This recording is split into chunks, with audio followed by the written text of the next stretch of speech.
Hello दोस्तों, स्वागत है आप सभी का एक बार फिर से मेरे YouTube चैनल सिविल सेवक यूपीएससी पीसीएस में। और आज हम लेके आए हैं अपना नया इनिशिएटिव जिसका नाम है रट्टा शास्त्र।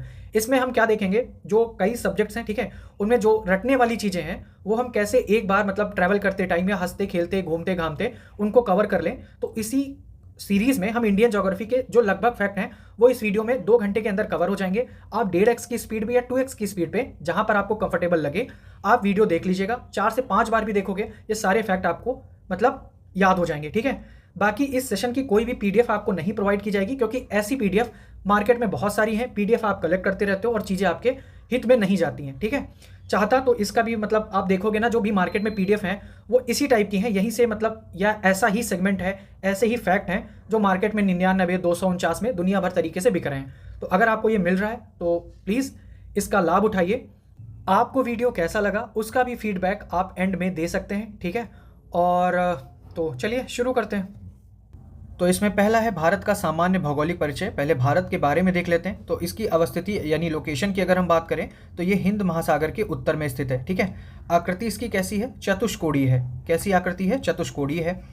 अवस्थिति अगर फिर से देखिए अक्षांशीय विस्तार के दृष्टिकोण से तो ये उत्तरी गोलार्ध में स्थित है, ठीक है। जो भारत है वो उत्तरी गोलार्ध में स्थित है। और अगर हम देशांतरी विस्तार के संदर्भ में देखें तो ये पूर्वी गोलार्ध में स्थित है। तो आपको 3 चीज़ें याद रखनी। एक तो लोकेशन आपने देख लिया, हिंद महासागर के उत्तर में है।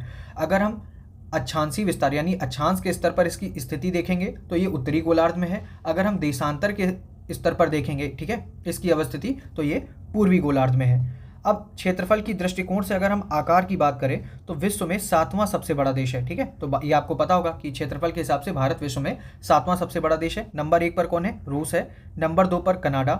नंबर 3 पर है संयुक्त राज्य अमेरिका यानी यूएसए। नंबर 4 पर है चाइना। नंबर 5 पर ब्राज़ील और नंबर 6 पर है ऑस्ट्रेलिया। यहाँ से सवाल बनता है, थोड़ा याद रखना है।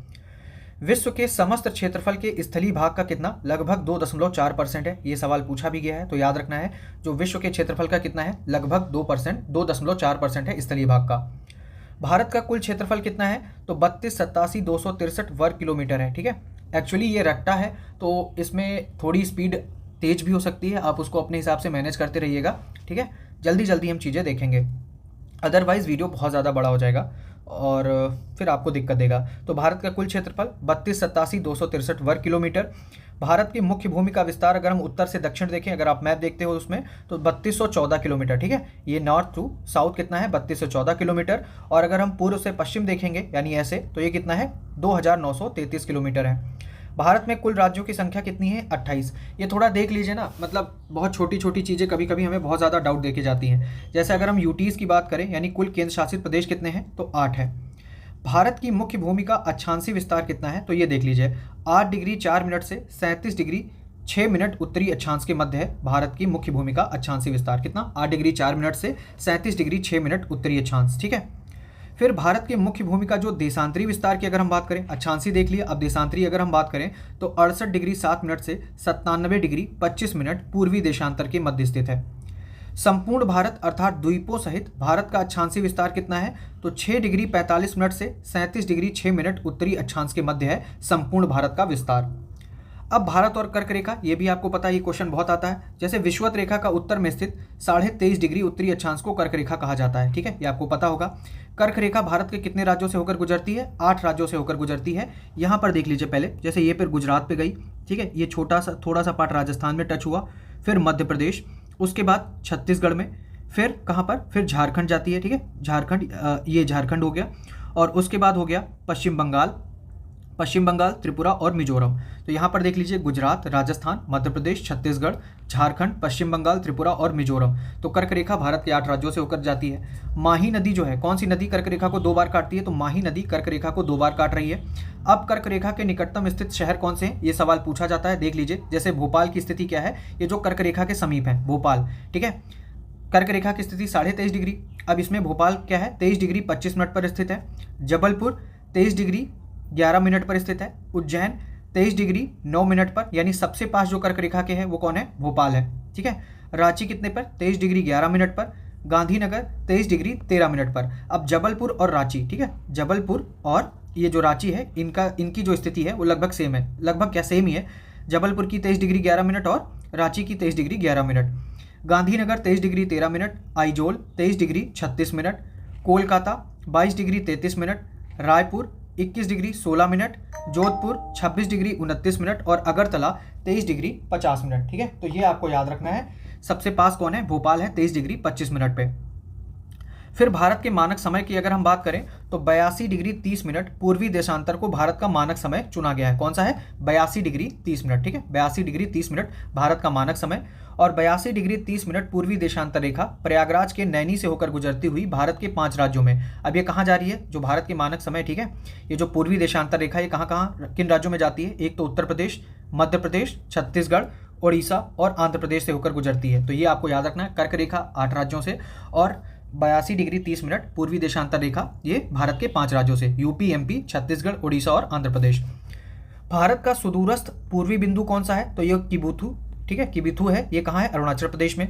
सुदूरस्थ उत्तरी बिंदु कहाँ है? इंदिरा कोल, ये लद्दाख में है। भारत का सुदूरस्थ पश्चिमी बिंदु गुहार मोती गुजरात में है। सुदूरस्थ दक्षिणी बिंदु इंदिरा पॉइंट अंडमान निकोबार द्वीप समूह में है। और भारत की मुख्य भूमि पर दक्षिणतम बिंदु कौन सा है? कन्याकुमारी, तमिलनाडु। ठीक है, तो आपने नॉर्थ, साउथ, ईस्ट, वेस्ट आपने देख लिया। तो एक बार फिर से देख लो, ये हो गया ईस्ट, ठीक है, ये हो गया वेस्ट, ये हो जाएगा आपका नॉर्थ और ये हो जाएगा साउथ। तो ये देख लीजिए, नॉर्थ ईस्ट में कौन सा है? किबिथु अरुणाचल प्रदेश, ठीक है, सुदूरस्थ। और अगर वेस्ट की बात करें तो गुहार मोती गुजरात। अगर नॉर्थ की बात करें तो इंदिरा कोल लद्दाख। और अगर हम साउथ की बात करें तो इंदिरा पॉइंट अंडमान एवं निकोबार द्वीप समूह। भारत की मुख्य भूमि पर दक्षिणतम बिंदु कौन सा है? कन्याकुमारी, तमिलनाडु। अब अंडमान निकोबार का यहाँ पर थोड़ा सा परिचय दिया है, वो देख लेते हैं। जैसे अंडमान निकोबार पर द्वीपों की संख्या कितनी है? 550 है। अराकान योमा श्रृंखला का दक्षिणी विस्तार है। अंडमान का विभाजन उत्तरी अंडमान, मध्य अंडमान, दक्षिण अंडमान और लिटिल अंडमान। दक्षिण अंडमान एवं लिटिल अंडमान के बीच है डंकन पास। ठीक है, याद रखिएगा, डंकन पास दक्षिण अंडमान एवं लिटिल अंडमान के बीच है। जो 10 डिग्री चैनल है ये बहुत पूछा जाता है, तो ये लिटिल अंडमान एवं कार निकोबार के बीच में है। ठीक है, लिटिल अंडमान एवं कार निकोबार के बीच में है 10 डिग्री चैनल। निकोबार द्वीप समूह का विभाजन अगर हम करें तो एक तो हो जाएगा कार निकोबार और दूसरा हो जाएगा ग्रेट निकोबार। जो बैरन द्वीप है ये सक्रिय है। ठीक है, ज्वालामुखी द्वीप, बैरन द्वीप सक्रिय है। नारकोंडम द्वीप जो है ये शांत है। ये बहुत बेसिक पार्ट है, इसलिए इसको थोड़ा जल्दी जल्दी कवर कर रहे हैं। इसमें कोई ट्रिक की जरूरत नहीं है, आप एक बार देखोगे काम हो जाएगा, क्योंकि ये आपको पता है। ठीक है, अब इसकी अगर हम बात करें अंडमान निकोबार द्वीप समूह की, जो मतलब कैसे बना क्या है, तो ये बलुआ पत्थर, चूना पत्थर एवं शैल से निर्मित है। ठीक है, निकोबार द्वीप समूह की जो सर्वोच्च चोटी है माउंट हुलियर, जो माउंट हुलियर है, एक तो ये 642 मीटर की और ये कहाँ है? निकोबार द्वीप समूह में है। और इसकी राजधानी पोर्ट ब्लेयर, ये दक्षिण अंडमान में स्थित है। और इसका नाम क्या हो चेंज हो गया है? श्री विजयपुरम हो गया है। नाम क्या हो गया इसका? पोर्ट ब्लेयर का श्री विजयपुरम हो गया है। ठीक है, फिर सर्वोच्च चोटी सैडल पीक 732 मीटर उत्तरी अंडमान में। तो यहाँ पर आपको एक चीज़ याद रखना है, जैसे अंडमान निकोबार द्वीप समूह की अगर हम सर्वोच्च चोटी की बात करें तो वो हो जाएगी सैडल पीक, ठीक है, 732 मीटर पर। अगर हम निकोबार द्वीप समूह की बात करेंगे तो वो हो जाएगी माउंट हुलियर, जिसकी है 642 मीटर। तो ये आपको याद रखना है। अब लक्षद्वीप समूह की अगर हम बात करें तो ये केरल तट से 280 से 480 किलोमीटर दूर अरब सागर में स्थित है। पूर्व नाम लंकाद्वीप, मिनिकॉय तथा अमीनी द्वीप था। विभाजन अमीनी द्वीप सबसे उत्तर में, लंकाद्वीप, मिनिकॉय सबसे दक्षिण में। वर्तमान नाम है लक्षद्वीप। कब से पड़ा है? 1973 से इसका नाम पड़ा है। ये प्रवाल निक्षेप से निर्मित है। क्षेत्रफल इसका है 32 वर्ग किलोमीटर। इसमें द्वीपों की संख्या कितनी है? 36। ठीक है, यहाँ पर जो आपने अंडमान निकोबार में देखे थे द्वीपों की संख्या 550 थी। लक्षद्वीप समूह में द्वीपों की संख्या कितनी है? 36। लक्षद्वीप समूह की जो कैपिटल है वो है कावारत्ती और इसका सबसे बड़ा द्वीप है एंड्रॉट। ठीक है, लक्षद्वीप का सबसे बड़ा द्वीप कौन सा है? एंड्रॉट है। 8 डिग्री चैनल मिनिकॉय व मालदीव के बीच स्थित है। 8 डिग्री चैनल mm, ठीक है, मिनिकॉय व मालदीव के स्थित है। 9 डिग्री चैनल मिनिकॉय व लंकाद्वीप के मध्य स्थित है, यानी ml। तो 8 डिग्री mm, 9 डिग्री ml। ठीक है, तो ऐसे याद रखना थोड़ा। फिर अब हम सीमावर्ती देशों की बात करें तो भारत की सीमा प्राकृतिक एवं मानव निर्मित दोनों है। भारत के निकटतम पड़ोसी देशों में पाकिस्तान, अफगानिस्तान, चाइना, नेपाल, भूटान, म्यांमार, बांग्लादेश, मालदीव व श्रीलंका है। भारत की स्थलीय सीमा उत्तर में चीन व नेपाल, ठीक है, उत्तर में चीन व नेपाल से मिलती है। उत्तर पश्चिम में अफगानिस्तान से थोड़ा पार्ट टच होता है। पश्चिम में पाकिस्तान है, पूर्व में बांग्लादेश एवं म्यांमार तथा उत्तर पूर्व में भूटान से मिलती है। पश्चिम में पाकिस्तान तथा पूर्व में बांग्लादेश के साथ भारत की सीमाएं कृत्रिम अथवा मानव निर्मित हैं। तो याद रखिएगा, ठीक है, ये थोड़ा इंपॉर्टेंट है कि ये जो पाकिस्तान, पश्चिम में जो पाकिस्तान से सीमा है और जो पूर्व में बांग्लादेश के साथ सीमा है, ये भारत की सीमाएं कैसी हैं? कृत्रिम है। भारत बांग्लादेश के साथ सबसे लंबी सीमा पश्चिम बंगाल, ठीक है, भारत बांग्लादेश के साथ जो सबसे लंबी सीमा है वो कौन सा राज्य करता है? ये पश्चिम बंगाल, 2216 किलोमीटर की।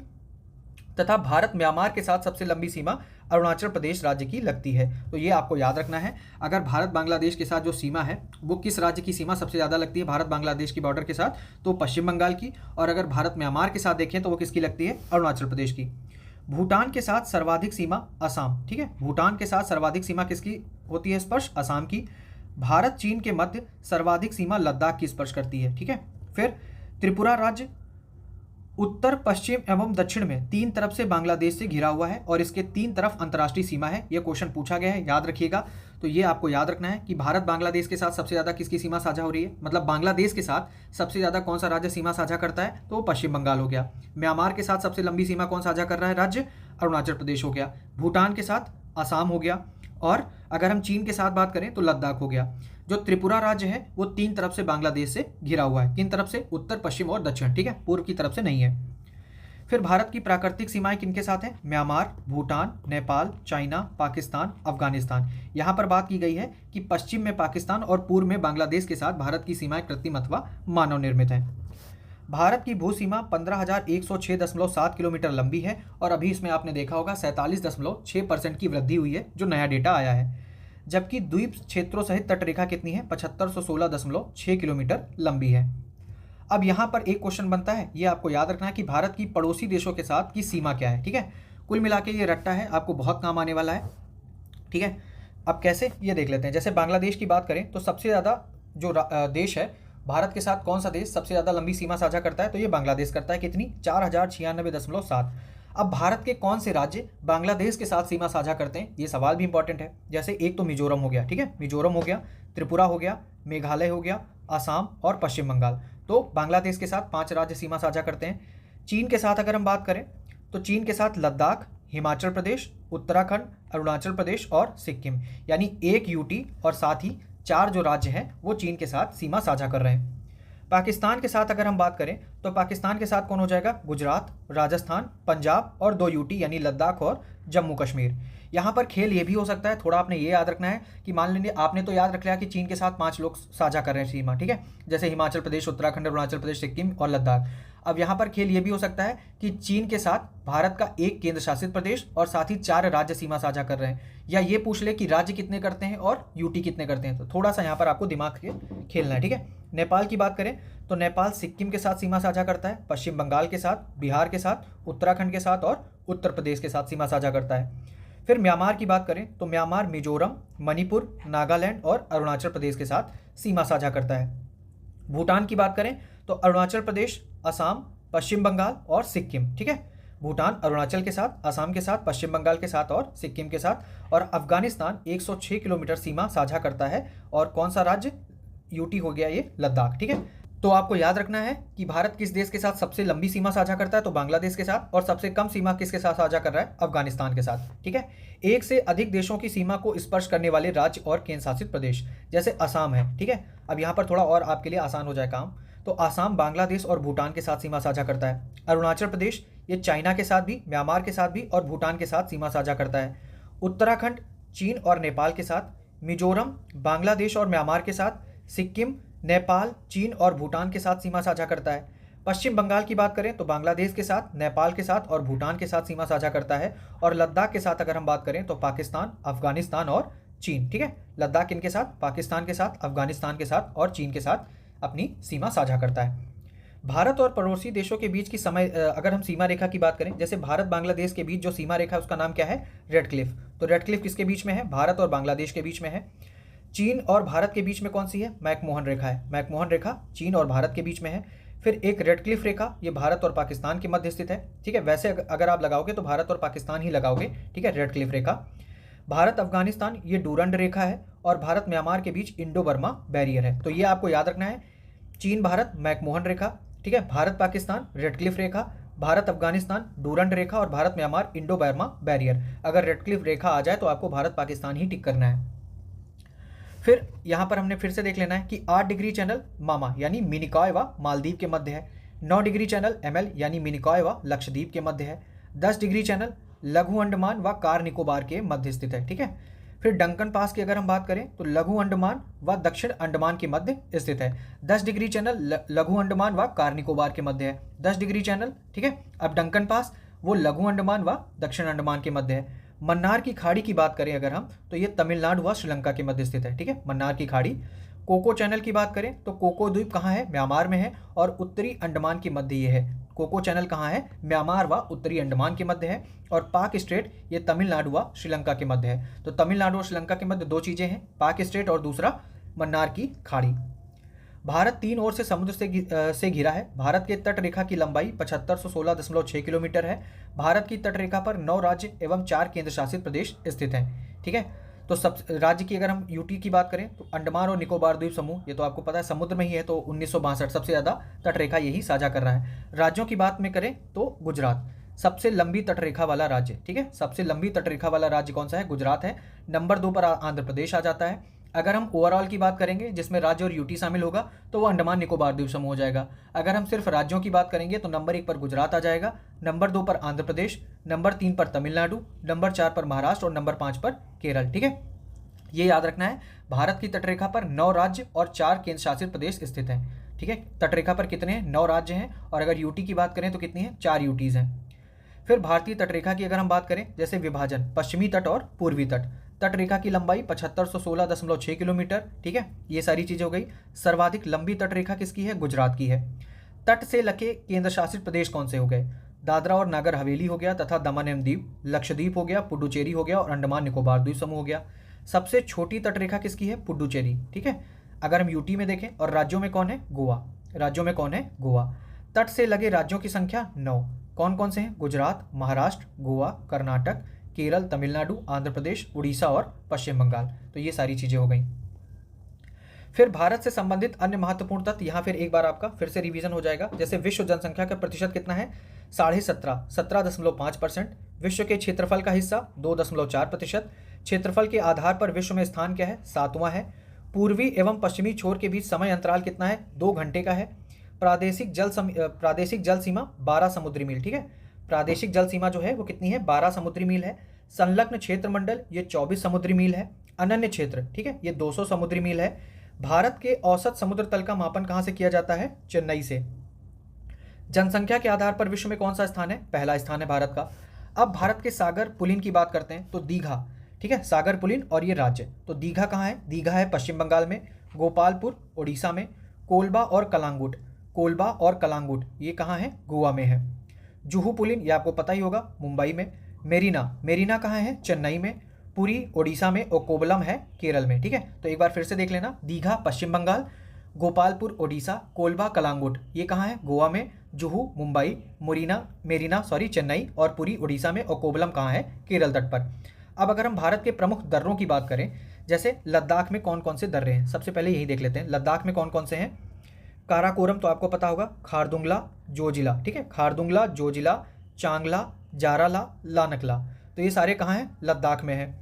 जम्मू कश्मीर में कौन सा है, पीर पंजाल है, बनिहाल है और बुर्जिला है, ठीक है। ये जो बुर्जिल लिखा है ये बुर्जिला है, तो बुर्जिला और बनिहाल ये कहाँ है, जम्मू कश्मीर में है। फिर हिमाचल प्रदेश की अगर हम बात करें तो ये आपको पता ही होगा, जैसे शिपकिला हो गया, ठीक है, शिपकिला, बाड़ा लाचाला, रोहतांग, यांगजी दीवान और देपसा, ये थोड़ा आपके लिए नया होगा। तो देपसा कहाँ है, देपसा दर्रा हिमाचल प्रदेश में स्थित है। बाकी शिपकिला, बाड़ा लाचाला ये कहाँ है, हिमाचल प्रदेश में। उत्तराखंड में कौन कौन से दर्रे हैं, माना है, नीति है, लिपुलेख है और ये मुलिंगला है, और एक है डोंकिया, ठीक है। डोंकिया दर्रा कहाँ है, उत्तराखंड। बाकी आप माना, नीति, लिपुलेख पढ़ते आए हो, तो माना, नीति, लिपुलेख, मुलिंगला और डोंकिया ये कहाँ है, उत्तराखंड में। सिक्किम में नाथुला बहुत ज़्यादा पूछा जाता है, नाथुला और जेलेपला ये कहाँ है, सिक्किम में। फिर बोमडीला, अगर कहीं किसी को डीला, मतलब अवधी भाषा में बोलते हैं ना डीला, वो अद्धे का छोटा वाला रूप, तो डीला हो गया। दिफू हो गया। सेला सुरंग से याद कर लोगे, अरुणाचल प्रदेश, ठीक है। यांगयाप हो गया, पांगसाऊ हो गया, ये सारे कहाँ हैं, अरुणाचल प्रदेश में है। तुजू दर्रा एक ही है, कहाँ पर, मणिपुर में। थाल घाट, भोर घाट या अंबा घाट ये महाराष्ट्र पश्चिमी घाट में है। पाल घाट, सेनकोट्टा ये केरल में है, और गोरान घाट कहाँ है, राजस्थान पे। तो जितने इंपॉर्टेंट दर्रे आपके लिए हैं, एग्जाम में पूछे गए हैं, आपका यहाँ से अगर आपने पीवाईक्यू सॉल्व किया होगा तो यहाँ से इनका रिवीजन भी हो रहा होगा, ठीक है। तो देख लीजिएगा। अब नदियों के किनारे स्थित प्रमुख शहर कौन कौन से हैं, थोड़ा सा देख लेते हैं। जैसे गंगा के किनारे कौन कौन है, हरिद्वार हो गया, फतेहपुर, कानपुर, प्रयागराज, वाराणसी, भागलपुर और पटना। यमुना के किनारे नई दिल्ली, आगरा, मथुरा, इटावा। कृष्णा, ठीक है, कृष्णा नदी के किनारे है विजयवाड़ा, आंध्र प्रदेश में। मूसी नदी के किनारे हैदराबाद है। गोदावरी के किनारे कौन है, नासिक है, नांदेड़ है और राजमुंदरी है। रामगंगा के किनारे बरेली शहर है। राप्ती, ठीक है, राप्ती नदी के किनारे गोरखपुर है। सरयू के किनारे अयोध्या है। गोमती के किनारे लखनऊ है। सिंधु, ठीक है, सिंधु नदी के किनारे पर कौन है? लद्दाख, यानी लेह की कैपिटल, सॉरी लेह, लद्दाख की कैपिटल लेह जो सिंधु नदी के पर स्थित है। झेलम, ठीक है, झेलम नदी पर कौन है? श्रीनगर, तो श्रीनगर याद रखिएगा झेलम नदी पर। अगर हम सतलज की बात करें, थोड़ा उल्टा हो गया, सतलज लिख गया, सतलज की अगर हम बात करें तो सतलज पर कौन स्थित है? लुधियाना। साबरमती पर अहमदाबाद और गांधीनगर। ताप्ती की अगर हम बात करें तो सूरत और बैतूल, ठीक है, सूरत जो है वो ताप्ती नदी के किनारे पर स्थित है। जमशेदपुर, जमशेदपुर स्वर्णरेखा नदी के किनारे पर है। कटक कहाँ है? कटक महानदी के किनारे पर स्थित है। चंबल नदी के किनारे स्थित है कोटा। ब्रह्मपुत्र के किनारे है गुवाहाटी और डिब्रूगढ़, ठीक है, गुवाहाटी भी असम में, डिब्रूगढ़ भी असम में। और क्षिप्रा के किनारे कौन है? उज्जैन है। नर्मदा के किनारे स्थित है जबलपुर। फिर भारत की प्रमुख झीलों की अगर हम बात करें, जैसे वेम्बनाड हो गया, अष्टमुडी हो गया और पेरियार, तो नाम से स्पष्ट हो जाएगा, आपको पता भी होगा, वेम्बनाड के बारे में आपने पढ़ा होगा। तो ये कहाँ है? केरल में। चिल्का कहाँ है? उड़ीसा में है। वुलर, डल और मानसर, ठीक है, वुलर, डल और मानसर ये कहाँ है? जम्मू कश्मीर में है। लोकटक झील मणिपुर में है। कोलेरू, कोलेरू कहाँ है? आंध्र प्रदेश में। पुलिकट की बात करें तो ये तमिलनाडु एवं आंध्र प्रदेश की सीमा पर स्थित है, पुलिकट लेक, ठीक है। चिल्का उड़ीसा में है। ये रिपीट हो गया है। अब राजस्थान की जो प्रमुख झीलें हैं, जैसे डीडवाना हो गया, लुन करनसर हो गया, जयसमंद हो गया, राजसमंद हो गया, नक्की, पिछौला, सांभर और पुष्कर, तो ये आपको याद रखना। जैसे डीडवाना हो गया, समंद आ जाए तो वो राजस्थान में है, लुन करनसर हो जाएगा तो राजस्थान में है, नक्की याद रखना, नक्की पूछा भी गया है, नक्की राजस्थान में हो गया। उत्तराखंड की अगर हम बात करें तो यहाँ पर थोड़ा आपको तालों के बारे में ध्यान रखना है, ठीक है, तालों के बीच में थोड़ा देख लेना। जैसे एक तो रूपकुंड हो गया, रूपकुंड उत्तराखंड में है। सात ताल, नैनीताल, देवताल, नौकुचिया ताल, खुरपा ताल, माला ताल, भीम ताल, सतोपंथ ताल, देवरिया ताल, सरिया ताल, गिरी ताल, वासुकी ताल और नानक सागर, ये कहाँ है? उत्तराखंड में है सारे। अब हिमाचल प्रदेश में आपको सिर्फ इतना याद रखना है, जैसे तालों के बारे में आप देखोगे तो उत्तराखंड मार दोगे, ठीक है, ठीक है, लेकिन आपको थोड़ा सा ये ध्यान रखना है, जैसे कुछ दो ताल हैं, जैसे एक सूर्यताल हो गया और एक चंद्रताल हो गया। तो सूर्यताल और चंद्रताल, तो चंद्रताल वाला ही वो जो एक पिक्चर आई थी ना, उसमें बात करते हैं कि मैं एक बार चंद्रताल जाना चाहता हूँ, रणवीर सिंह बात करता है। तो चंद्रताल कहाँ है? हिमाचल प्रदेश में है, याद रखिएगा। सूर्यताल और चंद्रताल ये हिमाचल प्रदेश में है। मणिमहेश, रेणुका, मणिमहेश कहाँ है? हिमाचल प्रदेश में है। रेणुका, परासर, भृगु, नाको, गोविंद सागर, व्यासकुंड और रानी ताल, तो ये जो तीन ताल हैं, सूर्य, चंद्र और रानी, ये हिमाचल प्रदेश में है। बाकी सारे ताल अगर आ जाएं तो एकदम बेधड़क होके उत्तराखंड मार देना है। सूरजकुंड कई बार पूछा गया है, सूरजकुंड कहाँ है? हरियाणा में है। कर्ण झील, तिलियार झील, ब्रह्म सरोवर और दमदमा, ठीक है, दमदमा, ये सारी झीलें हरियाणा में है। हुसैन सागर ये तेलंगाना में स्थित है। अब हम उत्तर प्रदेश की अगर हम बात करें तो कीठम झील हो गया, सुरहाताल झील हो गया, मोती झील, बेला सागर, फुलहर, गोविंद बल्लभ पंत सागर, मदन सागर और विजय सागर, ये सारी झील लद्दाख में है। पैंगोंग, सोमोरिरी और सोकर, ये कहाँ है? लद्दाख में, ठीक है। तो ये सारी झील के बारे में हो गया, यही इंपॉर्टेंट है, आपने पीवाईक्यू में देखा होगा, तो ये सारी आई हैं। बहुउद्देशीय नदी घाटी परियोजनाओं की बात करें, इसमें क्वेश्चन कैसे बनता? परियोजना या तो संबंधित राज्य, परियोजना या तो संबंधित नदी। जैसे सरदार सरोवर परियोजना की बात करें तो नर्मदा नदी पर बनी है और ये कहाँ? गुजरात। संबंधित राज्य कौन है? गुजरात है। फिर भाखड़ा नागल, ठीक है, ये थोड़ा गाली टाइप का नहीं लग रहा? अगर मान लो किसी को वेज गाली देना हो, बोल दो तुम हो भाखड़ा नागल, ऐसा वाला, तो भाखड़ा नागल परियोजना ये कहाँ है? सतलज, ठीक है, सतलज नदी पर, और पंजाब, हरियाणा, राजस्थान, तो ये तीन राज्यों से संबंधित है, पंजाब, हरियाणा और राजस्थान। शिव समुद्रम जल विद्युत परियोजना, ठीक है, शिव समुद्रम जल विद्युत परियोजना कावेरी नदी पर है, कहाँ है? कर्नाटक में। नागार्जुन सागर परियोजना कृष्णा नदी पर है, कहाँ है? आंध्र प्रदेश में। हीराकुंड परियोजना महानदी और संबंधित राज्य उड़ीसा। इडुक्की परियोजना पेरियार नदी पर है, ठीक है, इडुक्की याद रखना, इडुक्की परियोजना पेरियार और कहाँ? केरल। मयूराक्षी परियोजना मयूराक्षी नदी पर है, और अगर राज्य की बात करें तो ये पश्चिम बंगाल में है मयूराक्षी परियोजना। माता टीला उत्तर प्रदेश से संबंधित है, माता टीला परियोजना बेतवा नदी और उत्तर प्रदेश। पोचमपात, ठीक है, पोचमपात ये कौन सा? गोदावरी नदी पर, और ये कहाँ है? तेलंगाना में, तो याद रखना पोचमपात परियोजना गोदावरी नदी तेलंगाना। रिहंद परियोजना रिहंद नदी पर, कहाँ पर? उत्तर प्रदेश। टिहरी परियोजना भागीरथी नदी पर है और कहाँ? उत्तराखंड। चंबल की बात करूँ तो चंबल नदी पर, और ये राजस्थान, मध्य प्रदेश, ठीक है। काकरापार, ये जो काकरापार और उकाई, तो ये दो परियोजना ताप्ती से रिलेट करती हैं, काकरापार और उकाई परियोजना, और ये दोनों कहाँ हैं? गुजरात में है, काकरापार और उकाई, ठीक है। माही परियोजना माही नदी पर है और ये है गुजरात में। घाट प्रभा, घाट प्रभा घाटप्रभा परियोजना घाटप्रभा नदी पर और कहाँ है, कर्नाटक पर। मालप्रभा परियोजना मालप्रभा नदी पर और कहाँ है, कर्नाटक में। तो याद रखिएगा घाटप्रभा मालप्रभा परियोजनाएं दोनों दोनों अपने नाम से, जैसे घाटप्रभा घाटप्रभा नदी पर, मालप्रभा मालप्रभा नदी पर, लेकिन संबंधित राज्य की बात करें तो कहाँ है, कर्नाटक में। फिर है राजघाट परियोजना। राजघाट परियोजना कहाँ है, बेतवा नदी पर है और राज्य की बात करें तो उत्तर प्रदेश। फिर है तवा परियोजना, ये तवा नदी पर है और कहाँ है, मध्य प्रदेश। जायकवाड़ी, ठीक है, जायकवाड़ी परियोजना गोदावरी पर है। याद रखिएगा जायकवाड़ी परियोजना गोदावरी में है और ये महाराष्ट्र में है। दुल्हस्ती सलाल, ठीक है, दुल्हस्ती सलाल, तो दुल्हस्ती परियोजना और सलाल परियोजना ये दोनों किस पर हैं, चेनाब नदी पर हैं। और अगर संबंधित राज्य की बात करें तो जम्मू कश्मीर, यानी सलाल, दुल्हस्ती और बगलियार, ठीक है, तो याद रखिएगा चेनाब जम्मू कश्मीर। फिर आगे अगर हम बात करें दामोदर नदी घाटी परियोजना दामोदर नदी पर है, कहाँ, झारखंड और पश्चिम बंगाल। बाण सागर परियोजना सोन नदी पर है, मध्य प्रदेश, उत्तर प्रदेश और बिहार। मयूराक्षी परियोजना मयूराक्षी नदी पर, कहाँ है, पश्चिम बंगाल पर, रिपीटेड है। थीन बांध परियोजना, ठीक है, थीन बांध परियोजना ये रावी नदी पर है और हिमाचल प्रदेश। और एक रावी नदी से और है चमेरा, ठीक है, चमेरा बांध परियोजना भी रावी नदी से रिलेट करती है। फिर व्यास परियोजना की बात करें तो ये भी है व्यास नदी पर और संबंधित राज्य पंजाब, हरियाणा, राजस्थान, हिमाचल प्रदेश। तो इस परियोजना से 4 राज्य लाभ पाते हैं, पंजाब भी, हरियाणा, राजस्थान और हिमाचल प्रदेश, व्यास परियोजना, ठीक है। अभी हमने सतलज की कौन सी देखी थी, भाखड़ा नागल, अब आ गई है नाथपा झाकड़ी, ये भी गाली टाइप का लग रहा है, तो अगर गाली वाला जैसा लगे तो सतलज मार देना है, जैसे नाथपा झाकड़ी परियोजना। अब नाथपा झाकड़ी परियोजना ये भी सतलज और ये कहाँ, हिमाचल प्रदेश। तिलैया परियोजना बराकर नदी पर है, कहाँ पर है, झारखंड में। शरावती शरावती नदी पर, कर्नाटक में। पंचेत बांध ये दामोदर नदी पर है और कहाँ, झारखंड और पश्चिम बंगाल में। कोयना परियोजना की बात करें तो ये कोयना नदी पर और ये महाराष्ट्र में, ठीक है। तो ये हो जाएंगी भारत की जो महत्वपूर्ण बहुउद्देशीय नदी घाटी परियोजनाएं हैं, इनका रिवीजन। फिर भारत की प्रमुख जनजातियों से मैचिंग से रिलेटेड एक क्वेश्चन पूछा जाता है, ठीक है, वो देख लेते हैं। जैसे उत्तर प्रदेश में, तो उत्तर प्रदेश की जो प्रमुख जनजातियां हैं थारू, राजी, खरवार, बुक्सा और भोटिया। बिहार की अगर हम बात करें तो बिहार में असुर, बिरहोर, खरिया, कोरवा। झारखंड में अगर हम बात करें तो उरांव, ठीक है, ये कुछ यहाँ की प्रमुख है, उरांव, हो, बिरहोर, खरवार, असुर, असुर कहाँ की है, झारखंड, बैगा, भूमिज, खोंड और कोरवा। मध्य प्रदेश एवं छत्तीसगढ़ की अगर हम बात करें जनजातियों में तो एक तो हो गया कोरवा, कमार, शहरिया जनजाति, बैगा और बिरहोर। राजस्थान में मीणा हो गई, भील, सहरिया, गरासिया, दमोर, पटेलिया और मंगानियार। मंगानियार ये पूछा भी गया है तो राजस्थान में है। उत्तराखंड में याद रखना जौनसारी, ठीक है, जौनसारी और राजी ये पूछा गया है, तो जौनसारी, बुक्सा, राजी, भोटिया और थारू ये उत्तराखंड में। तमिलनाडु की अगर हम बात करें तो टोडा जनजाति पूछी गई है, इरुलर पूछा गया है, तो याद रखिएगा तमिलनाडु में कोट्टा जनजाति है, इरुलर है, पनियन है, टोंडा। फिर ओडिशा में अगर हम बात करें तो बिरहोर, जुआंग, बोडो और खरिया, ठीक है, खरिया। कर्नाटक में कुरुबा, कोरागा और जेनु।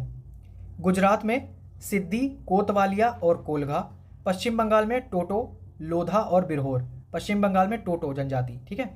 अंडमान निकोबार द्वीप समूह की अगर हम बात करें तो शोम्पेन, जारवा, सेंटेनली, ओंगे और ग्रेट अंडमानी। अब यहाँ पर एक तेलंगाना में जनजाति है, वो देख लीजिए, तेलंगाना में एक जनजाति पूछी जाती है चेंचू, ठीक है, चेंचू जनजाति ये पूछी जाती है, याद रखिएगा।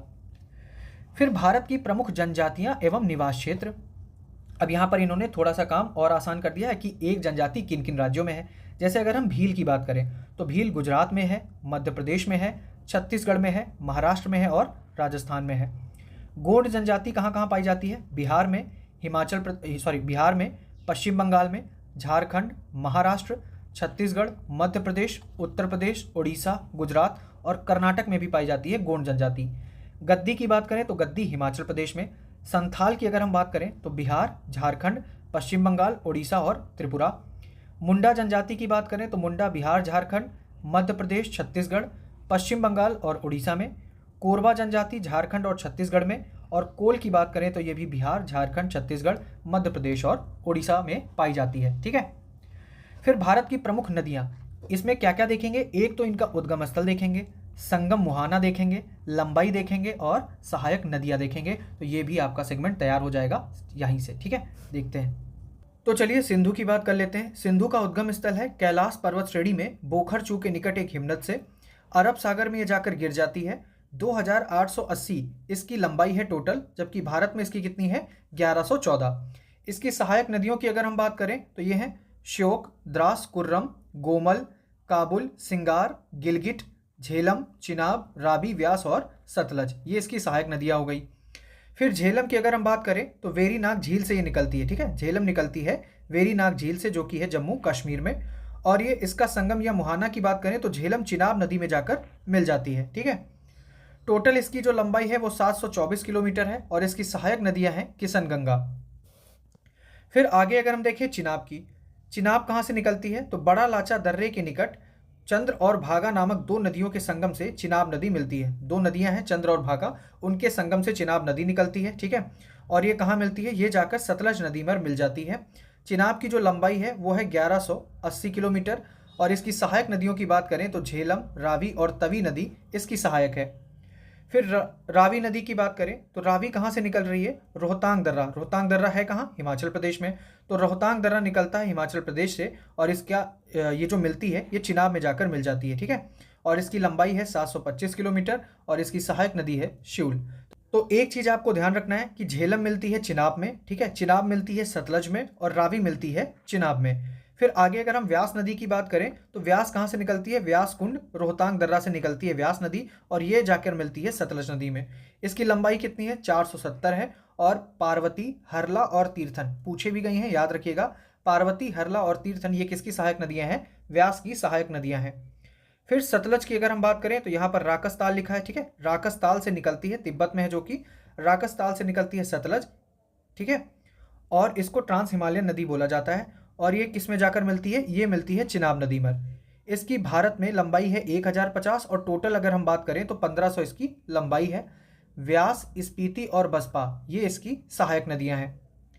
फिर हम बात करते हैं गंगा, ठीक है। गंगा जो कि कहाँ से निकलती है, गंगोत्री हिमनद गोमुख के निकट से निकलती है गंगा, बंगाल की खाड़ी में जाकर गिरती है और इसकी लंबाई कितनी है 2525 यानी 2525 किलोमीटर। फिर अगर हम सहायक नदियों की बात करें तो यमुना हो गई, तमसा जिसको टोंस भी कहा जाता है, कर्मनासा, सोन, पुनपुन, फाल्गु, क्यूल, अजय, रामगंगा, घाघरा, गोमती, गंडक, बूढ़ी गंडक, कोसी और महानंदा ये गंगा की सहायक नदियां हो जाती हैं। फिर अगर हम यमुना की बात करें तो यमुना निकलती है यमुनोत्री हिमनद बंदर पुच्छ श्रेणी के पश्चिम ढाल से निकलती है, ठीक है। और इसका मिलन कहाँ होता है, गंगा नदी में, प्रयागराज में ये मिल जाती है यमुना। और मिलने से पहले इसकी टोटल लंबाई कितनी होती है, 1376 किलोमीटर लंबी ये नदी है। अब यमुना की सहायक नदियों की अगर हम बात करें तो चंबल हो गई, सिंध, बेतवा, केन, टोंस, हिंडन, रिंद, सेंगर और वरुणा, तो ये यमुना की भी सहायक नदी है, ठीक है। फिर रामगंगा की अगर हम बात करें तो रामगंगा निकलती है नैनीताल के समीप दूधा टोली हिल से। तो दूधा टोली हिल से कौन निकल रहा है, रामगंगा नदी निकल रही है और ये कहाँ मिल जाती है, कन्नौज के निकट ये गंगा में मिल जाती है। तो याद रखिएगा रामगंगा कन्नौज के निकट गंगा में मिल जाती है और इसकी टोटल लंबाई है 696 किलोमीटर। और अगर हम इसकी सहायक नदी की बात करें तो खोन जो है वो रामगंगा की सहायक नदी है। चंबल की अगर हम बात करते हैं तो चंबल निकलती है जाना पाव पहाड़ी से, ठीक है। कहाँ से निकल रही है, जाना पाव पहाड़ी, और ये कहाँ है, महू मध्य प्रदेश में। ये भी याद रखना, कभी कभी मिलाने को दे सकते हैं, है ना, कि जैसे जाना पाव पहाड़ी ये कहाँ है, महू मध्य प्रदेश में है, दूधा टोली हिल ये नैनीताल में है। तो जाना पाव पहाड़ी महू मध्य प्रदेश, और ये कहाँ मिल जाती है, यमुना में मिल जाती है इटावा के निकट। तो चंबल नदी जो है वो इटावा के निकट यमुना में मिल जाती है और चंबल की जो टोटल लंबाई है वो कितनी है, 960 किलोमीटर, ठीक है। चंबल की सहायक नदियों की अगर हम बात करें तो काली नदी हो गई, सिंध, बनास, पार्वती, छिप्रा और खारी, ठीक है। यहाँ पर आपने याद रखना पार्वती आपने व्यास की भी सहायक नदी देखी थी, ठीक है।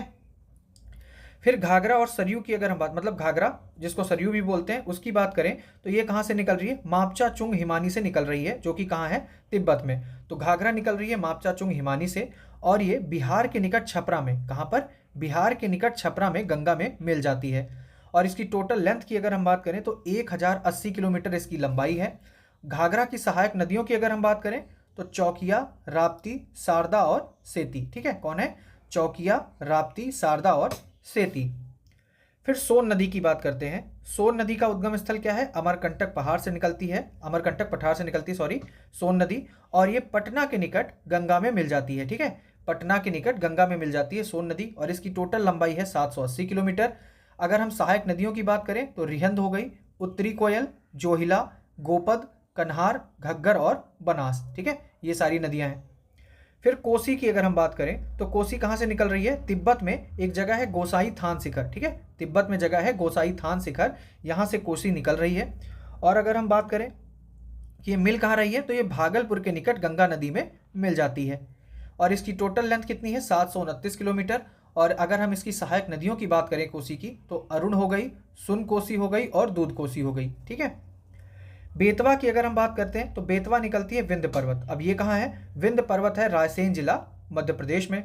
बेतवा नदी निकल रही है विंध्य पर्वत से और ये हमीरपुर के निकट यमुना नदी में मिल जाती है, ठीक है। तो जो बेतवा है वो यमुना नदी में मिल रही है हमीरपुर के निकट। बेतवा की लंबाई कितनी है, 480 किलोमीटर बेतवा की लंबाई है। और अगर हम इसकी सहायक नदियों की बात करें तो हलाली, बीना, धसान और जामिनी, ठीक है। धसान याद रखिएगा, धसान किसकी है, बेतवा की सहायक नदी है, और हलाली भी। फिर अगर हम केन की बात करते हैं तो केन निकल रही है कैमूर पहाड़ी से। अब कैमूर पहाड़ी कहाँ है, तो कैमूर पहाड़ी है सतना मध्य प्रदेश में। और ये कहाँ मिल जाती है, तो केन मिल रही है बांदा के निकट यमुना नदी में, ठीक है।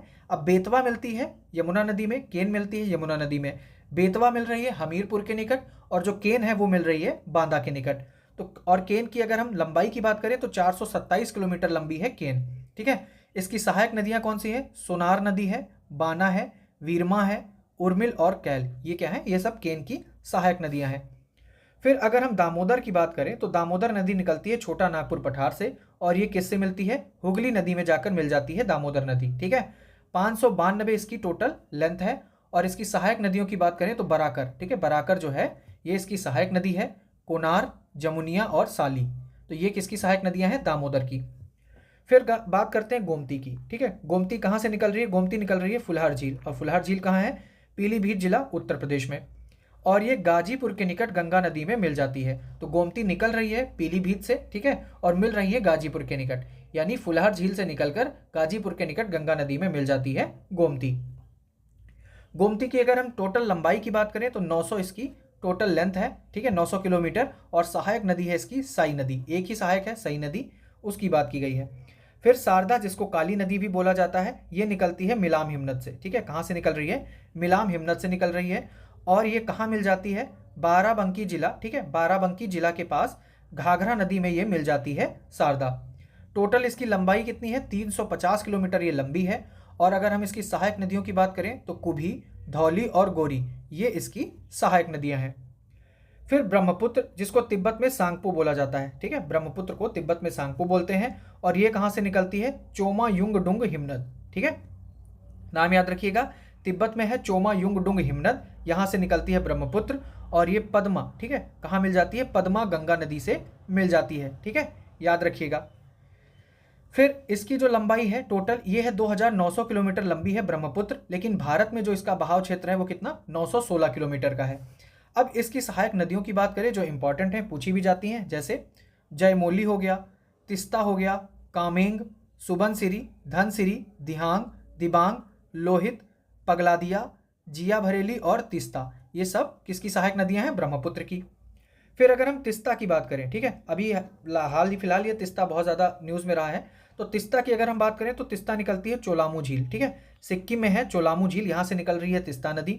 और ये जमुना, ठीक है, ये ब्रह्मपुत्र को बांग्लादेश में जमुना बोल देते हैं, है ना, बोलते हैं, तो उसको याद रखिएगा। तो जमुना अगर हम बोलें तो इसकी टोटल लेंथ की बात करें तो 315 किलोमीटर है। और तिस्ता की सहायक नदियां हैं रंगपो, लांचुंग, रंगीत, रंगजो और सिवोक। फिर हम बात करें नर्मदा नदी की, ठीक है, नर्मदा नदी की बात करते हैं। अमरकंटक पठार या मैकाल पर्वत से निकलती है नर्मदा नदी, खंभात की खाड़ी में इसका मुहाना है। और ये 1312 किलोमीटर लंबी नदी है। इसकी सहायक नदियों की बात करें तो ओरसंग है, तवा है, बरनेर है, बंजर है। तवी याद रखिएगा, तवी आ जाती है जम्मू कश्मीर में, ठीक है, तवी नदी जो है वो जम्मू कश्मीर में, और तवा ये नर्मदा की सहायक है, ठीक है, यानी मध्य भारत में। फिर आगे अगर हम देखें, दूधी, बरना, सक्कर, गंजल, बेदा, गोई, हथनी, हिरन, कोलार और माचक, ये सब क्या है, ये हैं नर्मदा की सहायक नदियाँ, ठीक है। तवा हो गई, दूधी हो गया, सक्कर हो गया, बरना हो गया, तो ये सारी चीज़ें याद रखना आपने। फिर तापी, या जिसको ताप्ती नदी कहते हैं, ये कहाँ से निकल रही है, ये मध्य प्रदेश के बैतूल जिले के मुल्ताई के पास से निकल रही है ताप्ती नदी, और ये भी गिरती है खंभात की खाड़ी में। अगर हम इसकी लंबाई की बात करें तो 724 किलोमीटर इसकी टोटल लेंथ है, ठीक है। और इसकी सहायक नदियां हैं पूर्णा, मोना, गिरना, आनेर, अरुणावती, गोमई, वाकी, वाघुर, सिपना और पंजरा। ठीक है, वैसे तो इतना ज़्यादा इनकी सहायक नदियाँ वैसे तो नहीं पूछी गई हैं, लेकिन अब देख रहे हो तो एक बार थोड़ा सा देख लो। फिर साबरमती नदी की अगर हम बात करें तो साबरमती ये निकलती है तेपुर गांव झील से। ठीक है, तेपुर गांव झील से निकलती है। अरावली पर्वत, उदयपुर, राजस्थान से साबरमती का उद्गम होता है। और ये कहाँ गिर रही है? खंभात की खाड़ी में। ठीक है, खंभात की खाड़ी में दो नदियाँ ऑलरेडी गिर चुकी हैं, नर्मदा और ताप्ती। अब एक और गिर रही है, साबरमती।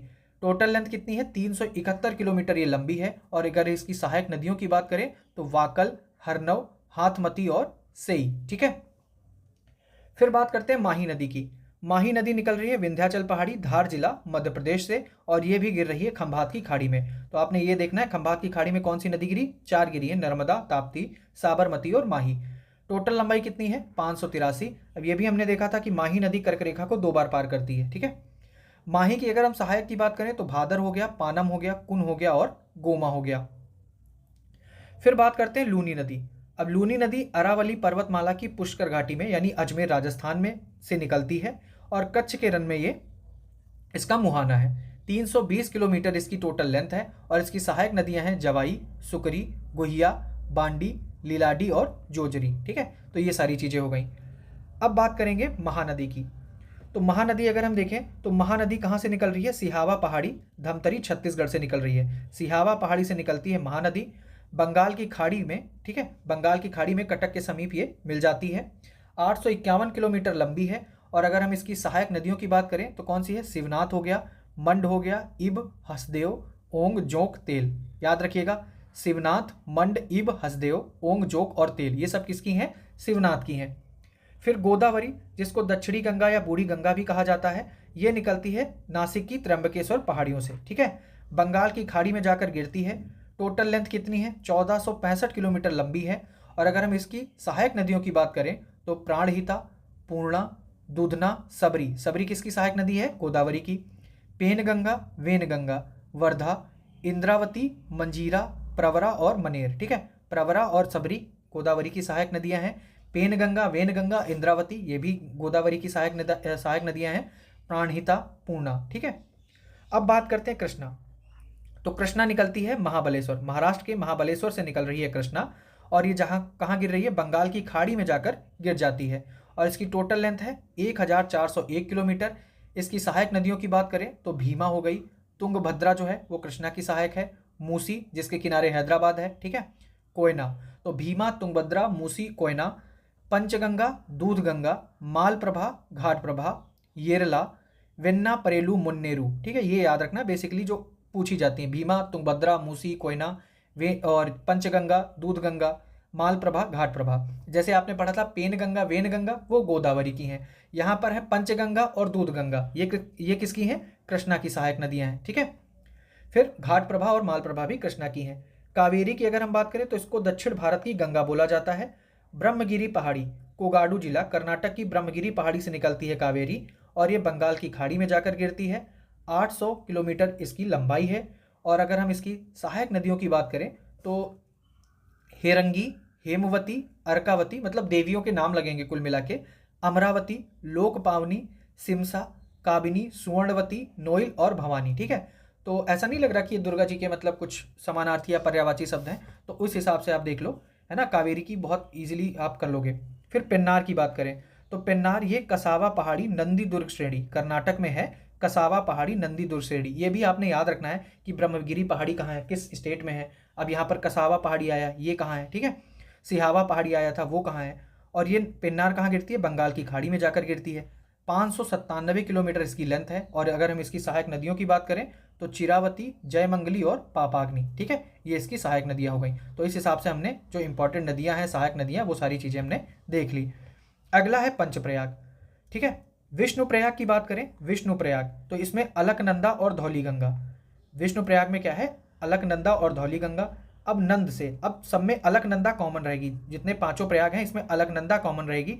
अब जब नंद प्रयाग आ गया है तो अलकनंदा ना से लगा लीजिए नंदाकिनी। ठीक है, कर्ण प्रयाग आ जाएगा तो अलकनंदा, पिंडार। रुद्र प्रयाग आ जाएगा तो अलकनंदा प्लस मंदाकिनी का संगम होता है। और देव प्रयाग में अलकनंदा प्लस भागीरथी का संगम होता है। पंच प्रयाग में अलकनंदा, कॉमन रहती, अलकनंदा में दूसरी नदियां आकर मिलती हैं, जैसे विष्णुप्रयाग में धौली गंगा, नंदप्रयाग में नंदाकिनी, कर्णप्रयाग में पिंडार, रुद्रप्रयाग में मंदाकिनी और देवप्रयाग में भागीरथी। ठीक है, अब आगे अगर परीक्षा दृष्टि की बात करें तो इसमें क्या है कि गंगा, जिसकी लंबाई कितनी है 2525 किलोमीटर, ये भारत की सबसे लंबी नदी है। नर्मदा और तापी यानी ताप्ती भ्रंश घाटी से बहते हुए अरब सागर में गिरती हैं और ये अपने मुहाने पर एस्चुरी का निर्माण करती हैं। ठीक है, गंगा नदी को बांग्लादेश में पद्मा नाम से जाना जाता है और वहाँ जमुना, जिसको ब्रह्मपुत्र, ठीक है, ब्रह्मपुत्र जिसको जमुना कहा जाता है, से मिलने के बाद यह मेघना नाम से जानी जाती है। गोदावरी को दक्षिण गंगा जबकि कावेरी को दक्षिण भारत की गंगा कहा जाता है। तो ये आपको परीक्षा दृष्टि के ये इंपॉर्टेंट फैक्ट हैं, इन्हें याद रखना है। ठीक है, भारत के प्रमुख जलप्रपात, यहाँ से भी क्वेश्चन बनता है, ध्यान रखिएगा। जैसे शिव समुद्रम जलप्रपात, ये कौन सी नदी है? कावेरी नदी, और कहाँ है? कर्नाटक में। तो याद रखिएगा शिव समुद्रम, कावेरी, कर्नाटक। फिर कुंचिकल, ये भारत का सबसे ऊंचा जलप्रपात है, लंबाई कितनी है? 455 मीटर है। तो याद रखना है कुंचिकल भारत का सबसे ऊंचा जलप्रपात कौन सी नदी पर है? वराही नदी, यहाँ वराही लिखा है लेकिन वराही नदी है, तो कुंचिकल वराही, कर्नाटक, शिमोगा। ठीक है, फिर आगे है जोग और गरसोपा। ठीक है, जोग या गरसोपा, ये शरावती नदी कहाँ है? कर्नाटक, शिमोगा। धुआंधार जलप्रपात, नर्मदा, मध्य प्रदेश, जबलपुर। कपिलधारा और दुग्धधारा, कपिलधारा और दुग्धधारा जलप्रपात, ये कौन सी नदी पर है? नर्मदा नदी पर, और कहाँ है? मध्य प्रदेश में। फिर है दूधसागर, दूधसागर कौन सी नदी पर है? मांडवी। ठीक है, मांडवी नदी और गोवा। फिर आगे अगर हम बात करें चुलिया, ठीक है, चुलिया चंबल राजस्थान, चुलिया चंबल और राजस्थान। तो चुलिया चंबल नदी से संबंधित है, राजस्थान राज्य में है। हुंडरू, फिर हुंडरू की अगर हम बात करें तो हुंडरू जो है वो स्वर्ण रेखा नदी से संबंधित है और कहाँ है? झारखंड, रांची। फिर है चित्रकूट, इसको भारत का नियाग्रा भी कहते हैं, चित्रकूट है वैसे इसको बोलते हैं, तो चित्रकूट जिसको भारत का नियाग्रा भी कहते हैं। और संबंधित नदी कौन सी है? इंद्रावती। और संबंधित राज्य की बात करें तो छत्तीसगढ़। फिर आ जाता है अथिरापल्ली। ठीक है, अथिरापल्ली जलप्रपात, ये कौन सी नदी से संबंधित है? चलकुडी नदी से संबंधित है, और कहाँ पर है? त्रिशूर, केरल में। ठीक है, फिर रजरप्पा, रजरप्पा जलप्रपात, ये भेरा या भैरवी नदी पर है, और कहाँ है? संबंधित राज्य क्या है? झारखंड। फिर है होगेनकल। ठीक है, होगेनकल, ये कहाँ है? ये कावेरी नदी से संबंधित है और तमिलनाडु में स्थित है। याद रखिएगा, होगेनकल जलप्रपात, कावेरी नदी, तमिलनाडु। फिर है केम्पटी। ठीक है, केम्पटी कांगेर की सहायक नदी है, और कहाँ है केम्पटी? उत्तराखंड। फिर तीरथगढ़ की बात करें तो तीरथगढ़ कांगेर नदी से संबंधित है और छत्तीसगढ़। फिर है रकीम कुंड, रकीम कुंड जो है ये गाय घाट नदी से संबंधित है, और कहाँ है रकीम कुंड? बिहार में है। गोकाक, ठीक है, गोकाक या गोकाक, ये घाटप्रभा नदी से संबंधित है, और कहाँ है गोकाक? कर्नाटक में। फिर है कुत्रालम, कुत्रालम जो है ये चित्तर नदी से संबंधित है, और कहाँ है? तमिलनाडु में है। फिर केवटी, केवटी जलप्रपात महाना नदी से संबंधित है और मध्य प्रदेश, रीवा। फिर चाचा आएंगे बीहड़ से। ठीक है, तो चाचाई बीहड़, चाचाई जलप्रपात जो है वो कहाँ है? बीहड़, मध्य प्रदेश। तो याद रखिएगा चाचा आएंगे बीहड़ से, मध्य प्रदेश। अब यह है डुडुमा। ठीक है, डुडुमा जलप्रपात ये मच्छकुंड नदी से संबंधित है, और कहाँ है? ओडिशा। फिर है कुनोहीकल, कुनोहीकल जो है ये कुनोहीकल जलप्रपात वराही नदी पर है, और कहाँ है? कर्नाटक। वराही नदी पर हमने दूसरा देखा था, एक कुंचिकल देखा था, और दूसरा है कुनोहीकल। फिर है नोहकलिकाई, नोहकलिकाई जलप्रपात, ये मेघालय चेरापूंजी में स्थित है। तो ये कुछ इंपॉर्टेंट जलप्रपात हैं, एक बार देखेंगे याद हो जाएगा। फिर आगे और है बरहे पानी। ठीक है, ये जो है बरेही पानी, बरेही पानी जलप्रपात, ये बुधा बलंगा नदी से संबंधित है, और कहाँ है? ओडिशा में है। मीन मुट्टी, मीन मुट्टी जलप्रपात, ये कल्लर नदी से संबंधित है, और कहाँ है? केरल में है। फिर है लिंग शियांग, तो लिंग शियांग जलप्रपात ये किन्सी नदी पर संबंधित है, और कहाँ है? लिंग शियांग, ये मेघालय में है। थलायार, ठीक है, थलायार जलप्रपात मंजलार नदी से संबंधित है, जो कि वैगाई की सहायक नदी है, और थलायार जलप्रपात कहाँ है? तमिलनाडु में। बरकाना, ठीक है, बरकाना जलप्रपात की बात करें तो बरकाना सीठा नदी से संबंधित है, और कहाँ स्थित है? ये कर्नाटक, शिमोगा में। वंतावंग, ठीक है, वंतावंग जलप्रपात ये वनवा नदी पर स्थित है, और कहाँ है? मिजोरम। ठीक है, मिजोरम में है। बहुती जलप्रपात सेलर नदी से संबंधित है, और कहाँ है? मध्य प्रदेश में। कुडुमारी, ये जो कुडुमारी जलप्रपात है ये शरावती नदी से संबंधित है, और कहाँ है? कर्नाटक में है। फिर भाम बावली वाजराई, ठीक है, भाम बावली वाजराई उर्मोदी नदी से संबंधित है, और कहाँ है? भाम बावली, महाराष्ट्र में है। हेब्बे, हेब्बे जलप्रपात कहाँ है? कर्नाटक में, और नदी कौन सी है? भद्रा। तो हेब्बे याद रखिएगा, भद्रा, कर्नाटक। फिर है सोचीपारा। ठीक है, सोचीपारा ये चलियार नदी से संबंधित है, और सोचीपारा कहाँ है? केरल में। फिर है लोध। लोध जलप्रपात ये बुरहा नदी पर स्थित है, ठीक है। लोध जलप्रपात बुरहा नदी से संबंधित है और कहाँ है, झारखंड में। फिर है बीडान बिशप जलप्रपात, ठीक है। तो बीडान बिशप जलप्रपात ये उमियाम नदी से संबंधित है और कहाँ है, मेघालय में। फिर है रनेह जलप्रपात, ये केन नदी से संबंधित है और रनेह जलप्रपात कहाँ है, मध्य प्रदेश में। स्वीट जलप्रपात मेघालय शिलांग में। और नोह संगीथियांग, ठीक है, नोह संगीथियांग ये कहाँ है, मेघालय में। तो ये टोटल आपके जलप्रपात हो गए, इनको अच्छे से देख लीजिएगा, ठीक है। भारत के प्रमुख ग्लेशियर की अगर हम बात करें तो भारत का जो सबसे बड़ा ग्लेशियर है ये कहाँ है, सियाचिन ग्लेशियर है, ठीक है। भारत का सबसे बड़ा जो ग्लेशियर है वो कौन है, सियाचिन ग्लेशियर है और इसकी लंबाई है 76 किलोमीटर। स्थित कहाँ है ये, लद्दाख में। फिर है गंगोत्री ग्लेशियर, 30 किलोमीटर लंबाई है और कहाँ है, उत्तराखंड में। फिर है 12 सिगरी ग्लेशियर, ठीक है, 12 सिगरी ग्लेशियर, 27.7 किलोमीटर लंबाई है, ये कहाँ है, हिमाचल प्रदेश में। नंबर 4 पर है जेमू ग्लेशियर, इसकी लंबाई है 26 किलोमीटर और कहाँ है, सिक्किम में। फिर द्रंग द्रुंग ग्लेशियर, ये कहाँ है, लद्दाख में और कितनी लंबाई है, 23 किलोमीटर, ठीक है। फिर मिलाम ग्लेशियर, मिलम ग्लेशियर ये है उत्तराखंड में, सबकी लंबाई जानने की जरूरत है नहीं। सफात या पार्कचिक ग्लेशियर ये कहाँ है, लद्दाख में। पिंडारी ग्लेशियर उत्तराखंड में है। छोटा सिगरी ग्लेशियर हिमाचल प्रदेश में है और जो मचोरी ग्लेशियर है ये लद्दाख में, ठीक है। एक बार ऐसे देख लेना है, सियाचिन ग्लेशियर लद्दाख, गंगोत्री ग्लेशियर उत्तराखंड, 12 सिगरी हिमाचल प्रदेश, जेमू ग्लेशियर सिक्किम, द्रंग द्रुंग ये लद्दाख में है, मिलम ग्लेशियर उत्तराखंड में, शफात या पार्कचिक ग्लेशियर लद्दाख में, पिंडारी ग्लेशियर उत्तराखंड में, छोटा सिगरी ग्लेशियर हिमाचल प्रदेश में, मचोरी ग्लेशियर लद्दाख में। फिर लेम्बर्ट फिशर ग्लेशियर ये 400 किलोमीटर लंबा है, जो कि विश्व का सबसे बड़ा ग्लेशियर है और ये कहाँ है, अंटार्कटिका में स्थित है। तो याद रखना है, विश्व का सबसे बड़ा ग्लेशियर क्या नाम है इसका, लेम्बर्ट फिशर ग्लेशियर, 400 किलोमीटर लंबा। और अगर हम भारत के सबसे बड़े ग्लेशियर की बात करें तो कौन है, सियाचिन ग्लेशियर, जो 76 किलोमीटर लंबा है और लद्दाख में स्थित है। फिर ताजिकिस्तान में स्थित है फेडचेंको ग्लेशियर, ठीक है। फेडचेंको ग्लेशियर कहाँ है, ताजिकिस्तान में। ये 77 किलोमीटर लंबा है। ध्रुवीय क्षेत्रों से इतर ये विश्व का सबसे बड़ा ग्लेशियर है। अगर ध्रुवीय क्षेत्रों को हटा दें तो विश्व का सबसे बड़ा ग्लेशियर कौन हो जाएगा, फेडचेंको ग्लेशियर, जो कि है ताजिकिस्तान में, ठीक है। अब भारत की प्रमुख नहरों की बात करेंगे। एक तो इसमें है नहर का नाम, दूसरा है लाभान्वित राज्य, मतलब इन नहरों से कौन से राज्य लाभ पा रहे हैं। जैसे पहला है सेतु समुद्रम शिपिंग नहर परियोजना, ठीक है। सेतु समुद्रम शिपिंग नहर परियोजना, लाभान्वित राज्य कौन है, तमिलनाडु, केरल। इंदिरा गांधी नहर की बात करें तो राजस्थान, हरियाणा, पंजाब इनको लाभ मिल रहा है। बकिंघम नहर की बात करें तो आंध्र प्रदेश और तमिलनाडु को लाभ मिल रहा है।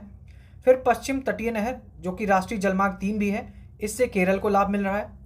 ऊपरी गंगा नहर, ठीक है, ऊपरी गंगा नहर से किन राज्यों को लाभ मिल रहा है, उत्तराखंड और उत्तर प्रदेश को। और निचली गंगा नहर से भी उत्तराखंड और उत्तर प्रदेश को। फिर आगरा नहर की बात करते हैं तो आगरा नहर उत्तर प्रदेश, हरियाणा और राजस्थान, ठीक है। आगरा नहर उत्तर प्रदेश, हरियाणा और राजस्थान। तेलुगु गंगा परियोजना ये आंध्र प्रदेश को लाभान्वित कर रही है। ताजेवाला नहर ये हरियाणा को कर रही है। काली नगारायण, ठीक है, काली नगारायण नहर ये तमिलनाडु को। फिर बुद्धा नुल्ला नहर ये पंजाब को लाभान्वित कर रही है। सतलज यमुना लिंक नहर ये पंजाब को, ठीक है। फिर है कानोली नहर किसको कर रही है, केरल को। आइंसले नहर कर रही है तमिलनाडु को। बासव राजेश्वरी कैंप ये कर्नाटक को लाभान्वित कर रही है। निचली भवानी परियोजना नहर तमिलनाडु को। फिर कावेरी वैगई लिंक नहर, ठीक है, याद रखिएगा, कावेरी वैगई लिंक नहर केरल, कर्नाटक और तमिलनाडु को। फिर है शारदा नहर किसको कर रहा है, उत्तर प्रदेश को, ठीक है। शारदा नहर किसको कर रही है, उत्तर प्रदेश को लाभान्वित कर रही है। अब इसमें देखेंगे परिवहन की अगर हम बात करें तो भारत का सड़क मार्ग और 2022-23 का डेटा दिया हुआ है, जो कि सही भी है। राष्ट्रीय राजमार्ग की लंबाई की बात करें तो 1,44,955 किलोमीटर लंबाई है। राज्य राजमार्ग की बात करें तो 1,67,079 किलोमीटर इसकी लंबाई है, ठीक है। तो ये सब छोड़ो, बाकी यहाँ पर आओ कि भारत विश्व में यूएसए के बाद दूसरा सर्वाधिक सड़क जाल वाला देश है। पहला कौन है सड़क जाल वाला देश, यूएसए है, और भारत इस मामले में दूसरे नंबर पर है। देश में सर्वाधिक सड़क जाल वाले 3 राज्य कौन है, नंबर 1 पर महाराष्ट्र है, नंबर 2 पर उत्तर प्रदेश है और नंबर 3 पर कौन है, असम है। देश में सर्वाधिक राष्ट्रीय राजमार्ग लंबाई वाले 3 राज्य, तो याद रखिएगा सर्वाधिक राष्ट्रीय राजमार्ग लंबाई वाले 3 राज्य कौन से हैं। नंबर 1 पर महाराष्ट्र आ जाएगा, नंबर 2 पर उत्तर प्रदेश आ जाएगा और नंबर 3 पर आ जाएगा आपका राजस्थान, ठीक है। फिर सर्वाधिक राज्य राजमार्ग, अभी हमने देखा राष्ट्रीय राजमार्ग, इसमें था महाराष्ट्र, उत्तर प्रदेश और राजस्थान। अब देखेंगे राज्य राजमार्ग लंबाई वाले 3 राज्य। इसमें नंबर 1 पर महाराष्ट्र है, नंबर 2 पर कर्नाटक है और नंबर 3 पर गुजरात है। यानी जो सर्वाधिक राष्ट्रीय राजमार्ग है और जो सर्वाधिक राज्य राजमार्ग है, इसमें महाराष्ट्र नंबर 1 पर है। फिर सर्वाधिक जिला सड़क लंबाई वाले 3 राज्य हैं, तो नंबर 1 पर महाराष्ट्र, नंबर 2 पर उत्तर प्रदेश और नंबर 3 पर है मध्य प्रदेश। सर्वाधिक ग्रामीण सड़क लंबाई वाले 3 राज्य, इसमें भी महाराष्ट्र नंबर 1 पर, नंबर 2 पर असम, नंबर 3 पर बिहार। सर्वाधिक नगरीय सड़क लंबाई वाले 3 राज्य, तो नगरीय सड़क लंबाई वाले में थोड़ा डेटा चेंज होगा। नंबर 1 पर कौन आ जाएगा? पश्चिम बंगाल, नंबर 2 पर उत्तर प्रदेश और नंबर 3 पर आ जाएगा कर्नाटक। फिर सर्वाधिक प्रोजेक्ट सड़क लंबाई वाले 3 राज्य, ठीक है, प्रोजेक्ट सड़क लंबाई वाले 3 राज्य, नंबर 1 पर उत्तर प्रदेश, नंबर 2 पर है गुजरात और नंबर 3 पर कौन है? मध्य प्रदेश। तो ये आपको याद रखना है। एक तो राष्ट्रीय राजमार्ग वाला याद रखना है, सर्वाधिक सड़क जाल याद रखना है और राज्य राजमार्ग, ये अच्छे से याद रखने हैं। अब कुल सड़क लंबाई में प्रतिशत भाग की अगर हम बात करें तो राष्ट्रीय राजमार्ग का प्रतिशत भाग कितना है? 2.09%। राज्य राजमार्ग का कितना है? 2.84%। तो ये एक चीज आपने याद रखना है कि कुल सड़क लंबाई में राज्य राजमार्ग का जो प्रतिशत है वो राष्ट्रीय राजमार्ग से अधिक है, ये आपको दिख रहा होगा। फिर आगे है राष्ट्रीय राजमार्ग देश की कुल सड़क लंबाई का मात्र 2% है, ठीक है, किंतु ये सड़क यातायात का लगभग 40% भाग का वहन करता है। भारत का सबसे लंबा राष्ट्रीय राजमार्ग NH44 है। भारत का जो सबसे लंबा राष्ट्रीय राजमार्ग है वो है NH44 और यह श्रीनगर को कन्याकुमारी से जोड़ता है। इसकी कुल लंबाई है 3717.64 किलोमीटर। भारत का सबसे छोटा राष्ट्रीय राजमार्ग NH548, ये लगभग 37 किलोमीटर के आसपास है, ठीक है। तो सबसे लंबा राष्ट्रीय राजमार्ग कौन सा है? NH44 और सबसे छोटा राष्ट्रीय राजमार्ग है नेशनल हाईवे 548। अब बात करते हैं स्वर्णिम चतुर्भुज, ठीक है। तो स्वर्णिम चतुर्भुज किनको जोड़ रहा है? दिल्ली, मुंबई, चेन्नई और कोलकाता को। दिल्ली, मुंबई, चेन्नई और कोलकाता ये जुड़ रहे हैं स्वर्णिम चतुर्भुज से। उत्तर दक्षिण गलियारा जोड़ता है। उत्तर दक्षिण गलियारा श्रीनगर को कन्याकुमारी से जोड़ रहा है और पूर्व पश्चिम गलियारा जोड़ता है सिलचर को पोरबंदर से, ठीक है। उत्तर दक्षिण गलियारा जोड़ रहा है श्रीनगर को कन्याकुमारी से और पूर्व पश्चिम गलियारा जोड़ रहा है सिलचर को पोरबंदर से। फिर उत्तर दक्षिण एवं पूर्व पश्चिम, यानी ये दोनों जो गलियारे हैं ये एक दूसरे को कहाँ काट रहे हैं? ये उत्तर प्रदेश के झांसी में एक दूसरे को काटते हैं। उत्तर प्रदेश से गुजरने वाला भारत का सबसे लंबा राष्ट्रीय राजमार्ग कौन सा है? NH44, जिसको हमने देखा था ऊपर। उत्तर प्रदेश की सीमा के अंदर सर्वाधिक लंबाई वाला राष्ट्रीय राजमार्ग कौन सा है? NH34, जिसकी लंबाई है 723.40 किलोमीटर। उत्तर प्रदेश से होकर गुजरने वाला सबसे छोटा राष्ट्रीय राजमार्ग कौन सा है? NH552, जिसकी लंबाई है 4 किलोमीटर, ठीक है। अब रेल परिवहन की बात कर लेते हैं। तो भारत में पहली रेलगाड़ी आपको पता है लॉर्ड डलहौजी के काल में 16 अप्रैल 1853 को, डेट याद रखना 16 अप्रैल, ठीक है, 16 अप्रैल 1853 को मुंबई से थाने के मध्य 34 किलोमीटर रेल मार्ग पर चलाई गई थी। भारतीय रेलवे कुल 18 जोनों में विभक्त है, ठीक है। फरवरी 2019 में दक्षिण तटीय रेलवे का 18वां रेलवे जोन बनाया गया है, जो अभी ये लाइमलाइट में भी आ गया, मतलब ये न्यूज़ में भी आ गया है, ऑफिशियली बन गया है। अब 18 रेलवे जोन हो गए हैं। फिर आगे देख लेते हैं हेडक्वार्टर। यहाँ से पूछा जाता है कौन किसका मुख्यालय है। जैसे अगर हम मध्य रेलवे की बात करें तो मध्य रेलवे का मुख्यालय क्या होगा? मुंबई, छत्रपति शिवाजी। पूर्व रेलवे की बात करें तो ये कोलकाता में है, ठीक है। उत्तर रेलवे की बात करें तो नई दिल्ली में है। उत्तर पूर्व रेलवे का मुख्यालय कहाँ है? गोरखपुर में। फिर पूर्वोत्तर सीमांत रेलवे, पूर्वोत्तर सीमांत रेलवे का मुख्यालय है मालीगांव, गुवाहाटी। फिर दक्षिण रेलवे की अगर हम बात करें तो दक्षिण रेलवे का मुख्यालय कहाँ है? चेन्नई में, ठीक है। दक्षिण रेलवे का मुख्यालय कहाँ है? चेन्नई में। दक्षिण मध्य रेलवे की अगर हम बात करें तो इसका मुख्यालय कहाँ है? सिकंदराबाद में। दक्षिण पूर्व रेलवे, दक्षिण पूर्व रेलवे की अगर हम बात करते हैं तो इसका मुख्यालय कहाँ है? कोलकाता में। पश्चिम रेलवे की बात करें तो पश्चिम रेलवे मुंबई चर्च गेट। फिर है पूर्व मध्य रेलवे, ठीक है, पूर्व मध्य रेलवे का हेडक्वार्टर है हाजीपुर में। उत्तर पश्चिम रेलवे का हेडक्वार्टर कहाँ है? जयपुर में, ठीक है। उत्तर पश्चिम रेलवे जयपुर में, उत्तर पूर्व रेलवे हेडक्वार्टर गोरखपुर में। फिर उत्तर मध्य रेलवे की अगर हम बात करें तो कहाँ है? प्रयागराज में। पूर्वी तटवर्ती रेलवे, अब पूर्वी तटवर्ती रेलवे आ गया तो ये कहाँ होगा? भुवनेश्वर में हेडक्वार्टर होगा। फिर है दक्षिण पश्चिम रेलवे, दक्षिण पश्चिम रेलवे कहाँ है? हुबली में। पश्चिम मध्य रेलवे जबलपुर में। दक्षिण पूर्व मध्य रेलवे ये कहाँ है, बिलासपुर में है। कोलकाता मेट्रो रेलवे ये कोलकाता, और जो नया बना है दक्षिण तटीय रेलवे इसका हेडक्वार्टर है विशाखापत्तनम में। ठीक है, तो आपने ऐसे याद रखना है, जैसे मध्य रेलवे मुंबई हो गया, पूर्व रेलवे कोलकाता हो गया, उत्तर रेलवे नई दिल्ली हो गया, उत्तर पूर्व रेलवे गोरखपुर हो गया। ठीक है, उत्तर पश्चिम रेलवे जयपुर हो गया, फिर उत्तर मध्य रेलवे का हेडक्वार्टर कहाँ हो गया, प्रयागराज हो गया। ऐसे ही अगर हम दक्षिण रेलवे की बात करें तो दक्षिण रेलवे कहाँ है, चेन्नई में हेडक्वार्टर है। फिर दक्षिण मध्य रेलवे की बात करें तो सिकंदराबाद में हेडक्वार्टर है। फिर दक्षिण पूर्व रेलवे की बात करें तो कोलकाता में है। और फिर अगर हम दक्षिण पश्चिम रेलवे की बात करें तो कहाँ है, हुबली में। ठीक है, ऐसे आपने याद रखना है। भारत में पहली मेट्रो सेवा की शुरुआत कोलकाता में वर्ष 1984 में तत्कालीन प्रधानमंत्री इंदिरा गांधी ने की थी। तो ये आपको याद रखना है कि पहली मेट्रो सेवा किस प्रधानमंत्री के कार्यकाल में शुरू हुई थी और कहाँ शुरू हुई थी और कब शुरू हुई थी। दिल्ली मेट्रो सेवा की शुरुआत वर्ष 2002 में की गई थी। भारतीय इंजीनियर हैं ई श्रीधरन, इन्हें मेट्रो मैन ऑफ इंडिया के नाम से जाना जाता है। फिर है कोंकण रेलवे परियोजना, महाराष्ट्र, गोवा और कर्नाटक के पश्चिमी तट को जोड़ती है।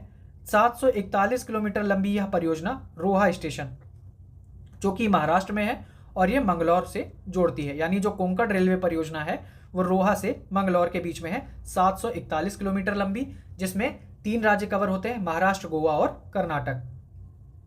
फिर अगर हम भारतीय रेलवे की उत्पादन इकाइयों की सूची की बात करें, ठीक है, उत्पादन इकाई और इसकी लोकेशन कहां पर है, तो नंबर 1 पर है चितरंजन लोकोमोटिव वर्क्स, ये कहां है, चितरंजन पश्चिम बंगाल में। डीजल लोकोमोटिव ये है वाराणसी उत्तर प्रदेश में। इंटीग्रल कोच फैक्ट्री ये कहां है, चेन्नई तमिलनाडु में। रेल कोच फैक्ट्री ये है कपूरथला पंजाब में। रेल पहिया कारखाना बेंगलुरु कर्नाटक में। और डीजल लोको आधुनिकीकरण ये कहाँ है, पटियाला पंजाब में। ठीक है, तो ये लोकेशन आपने याद रखना है। फिर वायु परिवहन की बात करें तो वायु परिवहन यातायात के साधनों में सर्वाधिक आधुनिक एवं तीव्रगामी साधन है। भारत की पहली व्यावसायिक विमानन उड़ान 18 फरवरी 1911 को शुरू हुई थी। इसके द्वारा हवाई जहाज से इलाहाबाद से नैनी तक पहला आधिकारिक डाक भेजा गया था। ठीक है, इलाहाबाद से नैनी तक पहला आधिकारिक डाक भेजा गया था और 18 फरवरी 1911 को पहली व्यावसायिक विमान सेवा शुरू हुई थी भारत में। अब यहाँ पर भारत में अंतर्राष्ट्रीय हवाई अड्डों की सूची दी हुई है। ठीक है, मेन चीज़ क्या है, कुछ हवाई अड्डों के नाम होते हैं और वो मैचिंग के लिए पूछ लेते हैं, वहाँ से आपको दिक्कत होने की संभावना बढ़ जाती है। तो एक बार इनको देख लीजिए। जैसे राजीव गांधी अंतर्राष्ट्रीय हवाई अड्डा, ठीक है, ये कहाँ है, हैदराबाद तेलंगाना। श्री गुरु रामदास जी अंतर्राष्ट्रीय हवाई अड्डा, ये अमृतसर पंजाब। लोकप्रिय गोपीनाथ बारदोलाई अंतर्राष्ट्रीय हवाई अड्डा, ये कहाँ है, गुवाहाटी असम में। बीजू पटनायक अंतर्राष्ट्रीय हवाई अड्डा, भुवनेश्वर ओडिशा। गया हवाई अड्डा, गया बिहार में। ठीक है, अब इसका नाम गया जी हो गया है। इंदिरा गांधी अंतर्राष्ट्रीय हवाई अड्डा, ये नई दिल्ली दिल्ली में। सरदार वल्लभ भाई पटेल अंतर्राष्ट्रीय हवाई अड्डा, ये कहाँ है, अहमदाबाद गुजरात में। मैंगलोर अंतर्राष्ट्रीय हवाई अड्डा, तो मैंगलोर अंतर्राष्ट्रीय हवाई अड्डा मैंगलोर कर्नाटक में। कैंपेगौड़ा अंतर्राष्ट्रीय हवाई अड्डा, तो ये कहाँ है, बेंगलोर कर्नाटक में। वीर सावरकर अंतर्राष्ट्रीय हवाई अड्डा, ये पोर्ट ब्लेयर, ठीक है, अंडमान व निकोबार द्वीप समूह। अब इसका नाम चेंज हो गया पोर्ट ब्लेयर का, अब क्या हो गया, श्री विजय नगरम। कालीकट अंतर्राष्ट्रीय हवाई अड्डा, कोझिकोड केरल। कोचीन अंतर्राष्ट्रीय हवाई अड्डा, ये कहाँ है, कोची केरल में। ठीक है, त्रिवेंद्रम अंतर्राष्ट्रीय हवाई अड्डा, तिरुवनंतपुरम केरल। छत्रपति शिवाजी महाराज हवाई अड्डा, मुंबई महाराष्ट्र। डॉक्टर बाबा साहब अंबेडकर अंतर्राष्ट्रीय हवाई अड्डा, ये कहाँ है, नागपुर महाराष्ट्र। चेन्नई अंतर्राष्ट्रीय हवाई अड्डा, ये तो चेन्नई तमिलनाडु में। फिर आगे है तिरुचिरापल्ली अंतर्राष्ट्रीय हवाई अड्डा, तिरुचिरापल्ली तमिलनाडु। जयपुर अंतर्राष्ट्रीय हवाई अड्डा, जयपुर राजस्थान। चौधरी चरण सिंह अंतर्राष्ट्रीय हवाई अड्डा, लखनऊ उत्तर प्रदेश। लाल बहादुर शास्त्री अंतर्राष्ट्रीय हवाई अड्डा, वाराणसी उत्तर प्रदेश। कन्नूर अंतर्राष्ट्रीय हवाई अड्डा, कन्नूर अंतर्राष्ट्रीय हवाई अड्डा, कन्नूर केरल में। नेताजी सुभाष चंद्र बोस अंतर्राष्ट्रीय हवाई अड्डा, कोलकाता पश्चिम बंगाल। सूरत गुजरात में। फिर डाबोलिम हवाई अड्डा, ठीक है, डाबोलिम हवाई अड्डा, डाबोलिम गोवा में। मनोहर अंतर्राष्ट्रीय हवाई अड्डा, ये कहाँ है, मोपा गोवा में। देवी अहिल्याबाई होलकर हवाई अड्डा, इंदौर मध्य प्रदेश। शेख उल आलम अंतर्राष्ट्रीय हवाई अड्डा, शेख उल आलम अंतर्राष्ट्रीय हवाई अड्डा, श्रीनगर जम्मू कश्मीर। फिर है बागडोगरा अंतर्राष्ट्रीय हवाई अड्डा, सिलीगुड़ी पश्चिम बंगाल। कोयम्बटूर अंतर्राष्ट्रीय हवाई अड्डा, कोयम्बटूर तमिलनाडु में। इम्फाल अंतर्राष्ट्रीय हवाई अड्डा, इम्फाल मणिपुर में। चंडीगढ़ चंडीगढ़ चंडीगढ़, ठीक है। मदुराई हवाई अड्डा, मदुराई तमिलनाडु में। नासिक नासिक महाराष्ट्र। बड़ोदरा बड़ोदरा, जो नाम सही हैं वो तो वहीं होंगे, ठीक है। जिनके नाम थोड़ा अलग हैं, जिनका नामकरण किया गया है, वो हमारे लिए जरूरी है, उन्हें हमने देख लिया है। फिर अंतर्देशीय जलमार्ग की अगर हम बात करें तो भारत सरकार ने 27 अक्टूबर 1986 को भारतीय अंतर्देशीय जलमार्ग प्राधिकरण नामक एक स्वायत्त संगठन का गठन किया है, और जिसका मुख्यालय कहाँ है? नोएडा यूपी में स्थित है। तो याद रखना है, भारतीय अंतर्देशीय जलमार्ग प्राधिकरण का जो हेडक्वार्टर है वो कहाँ है? यूपी में। इसका कार्य है अंतर्देशीय जलमार्गों का विकास, रखरखाव और विनियमन करना। केंद्र सरकार ने राष्ट्रीय जलमार्ग अधिनियम 2016 द्वारा देश के 111 अंतर्देशीय जलमार्गों को राष्ट्रीय जलमार्ग घोषित किया है, और ये देश के 24 राज्यों में फैले हैं, जिनकी कुल लंबाई है 20,275 किलोमीटर, ठीक है। 111 अंतर्देशीय जलमार्ग हैं जिन्हें राष्ट्रीय जलमार्ग घोषित किया गया है, और ये देश के 24 राज्यों में फैले हैं। प्रमुख राष्ट्रीय जलमार्ग जो दिए हैं उनकी बात हम कर लेते हैं। जैसे है NW1 यानी नेशनल वाटरवेज 1, ठीक है। ये इसकी लंबाई कितनी है? 1620 है। नाम क्या है? गंगा भागीरथी हुगली नदी, प्रयागराज हल्दिया, ठीक है। संबंधित राज्य कौन सा है? उत्तर प्रदेश है, बिहार है, झारखंड है और पश्चिम बंगाल है। तो याद रखिएगा NW1 1620 प्रयागराज हल्दिया। फिर है NW2 891 किलोमीटर इसकी लंबाई है, धुबरी सदिया, ठीक है। धुबरी सदिया। संबंधित राज्य कौन सा है? असम है। NW3 205, ठीक है। NW3 205 पश्चिम तटीय नहर और चंपाकारा और उद्योग मंडल नहर, केरल। इसमें दो आते हैं, 160 पश्चिम तटीय नहर और 365। फिर NW4 में तमाम है, कौन से? 50, 171, 139, ठीक है। इन सारे जो अंतर्राज्यीय जलमार्ग हैं उनको NW4 के अंतर्गत शामिल कर लिया गया है। तो ये सारी चीज़ें हैं। बाकी आपसे जो ज़्यादा पूछा जाता है वो NW1 सबसे बड़ा है 1620 और NW2, ठीक है। बाकी आगे देख लेते हैं। आगे है राष्ट्रीय जलमार्ग NW1 वर्तमान में परिचालित सबसे बड़ा राष्ट्रीय जलमार्ग है, जिसकी बात की गई है। राष्ट्रीय जलमार्ग 4 राष्ट्रीय जलमार्ग अधिनियम 2016 द्वारा स्वीकृत सबसे बड़ा राष्ट्रीय जलमार्ग है, और इसकी कुल लंबाई 2890 किलोमीटर है, ठीक है। राष्ट्रीय जलमार्ग 69 देश का सबसे छोटा राष्ट्रीय जलमार्ग है, और इसकी कुल लंबाई है 5 किलोमीटर, और यह तमिलनाडु के मनिनूथारू नदी का हिस्सा है। तो ये जो मनिनूथारू नदी है ये कहाँ है? तमिलनाडु में है। अब बात करेंगे भारत के प्रमुख बंदरगाहों की, और जिनके बारे में थोड़ा बहुत तथ्य भी दिया हुआ है। जैसे पहला है कोलकाता बंदरगाह, जिसको श्यामा प्रसाद मुखर्जी बंदरगाह भी कहते हैं। इसकी अवस्थिति है पश्चिम बंगाल में। ये भारत का सबसे प्राचीन, ठीक है, 1870 ईस्वी में इसकी स्थापना हुई थी।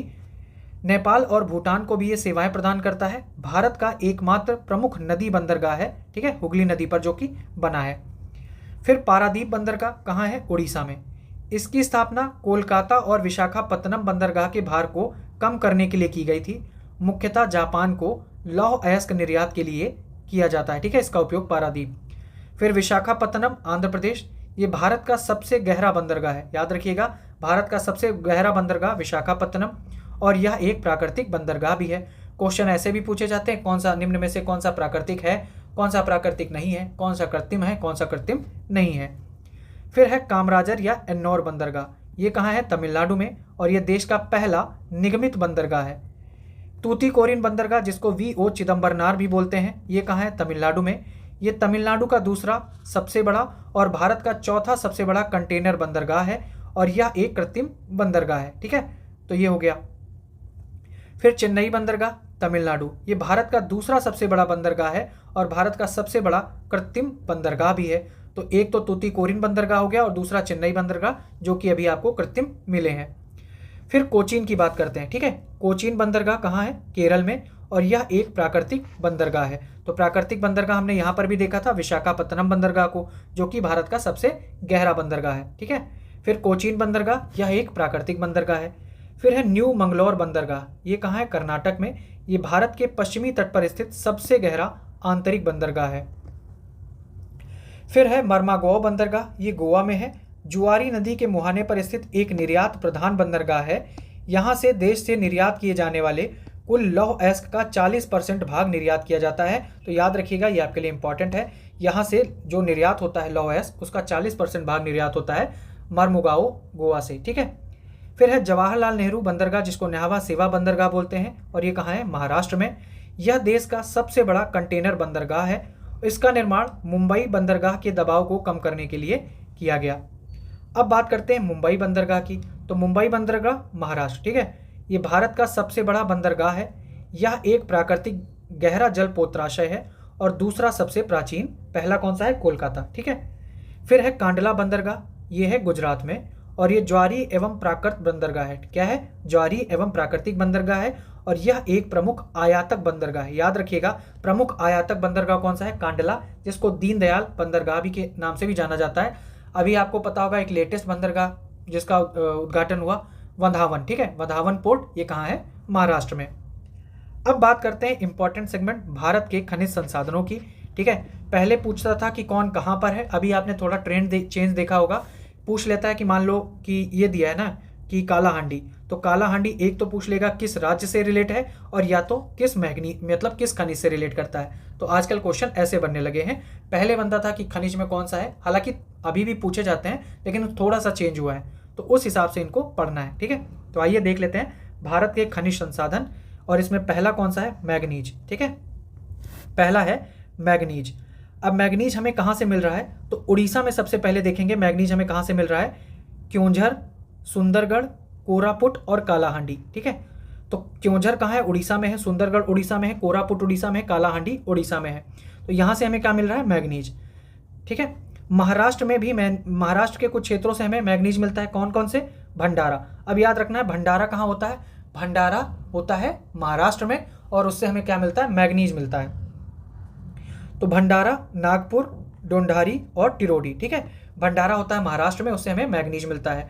नागपुर महाराष्ट्र, ढूंढारी और टिरोडी।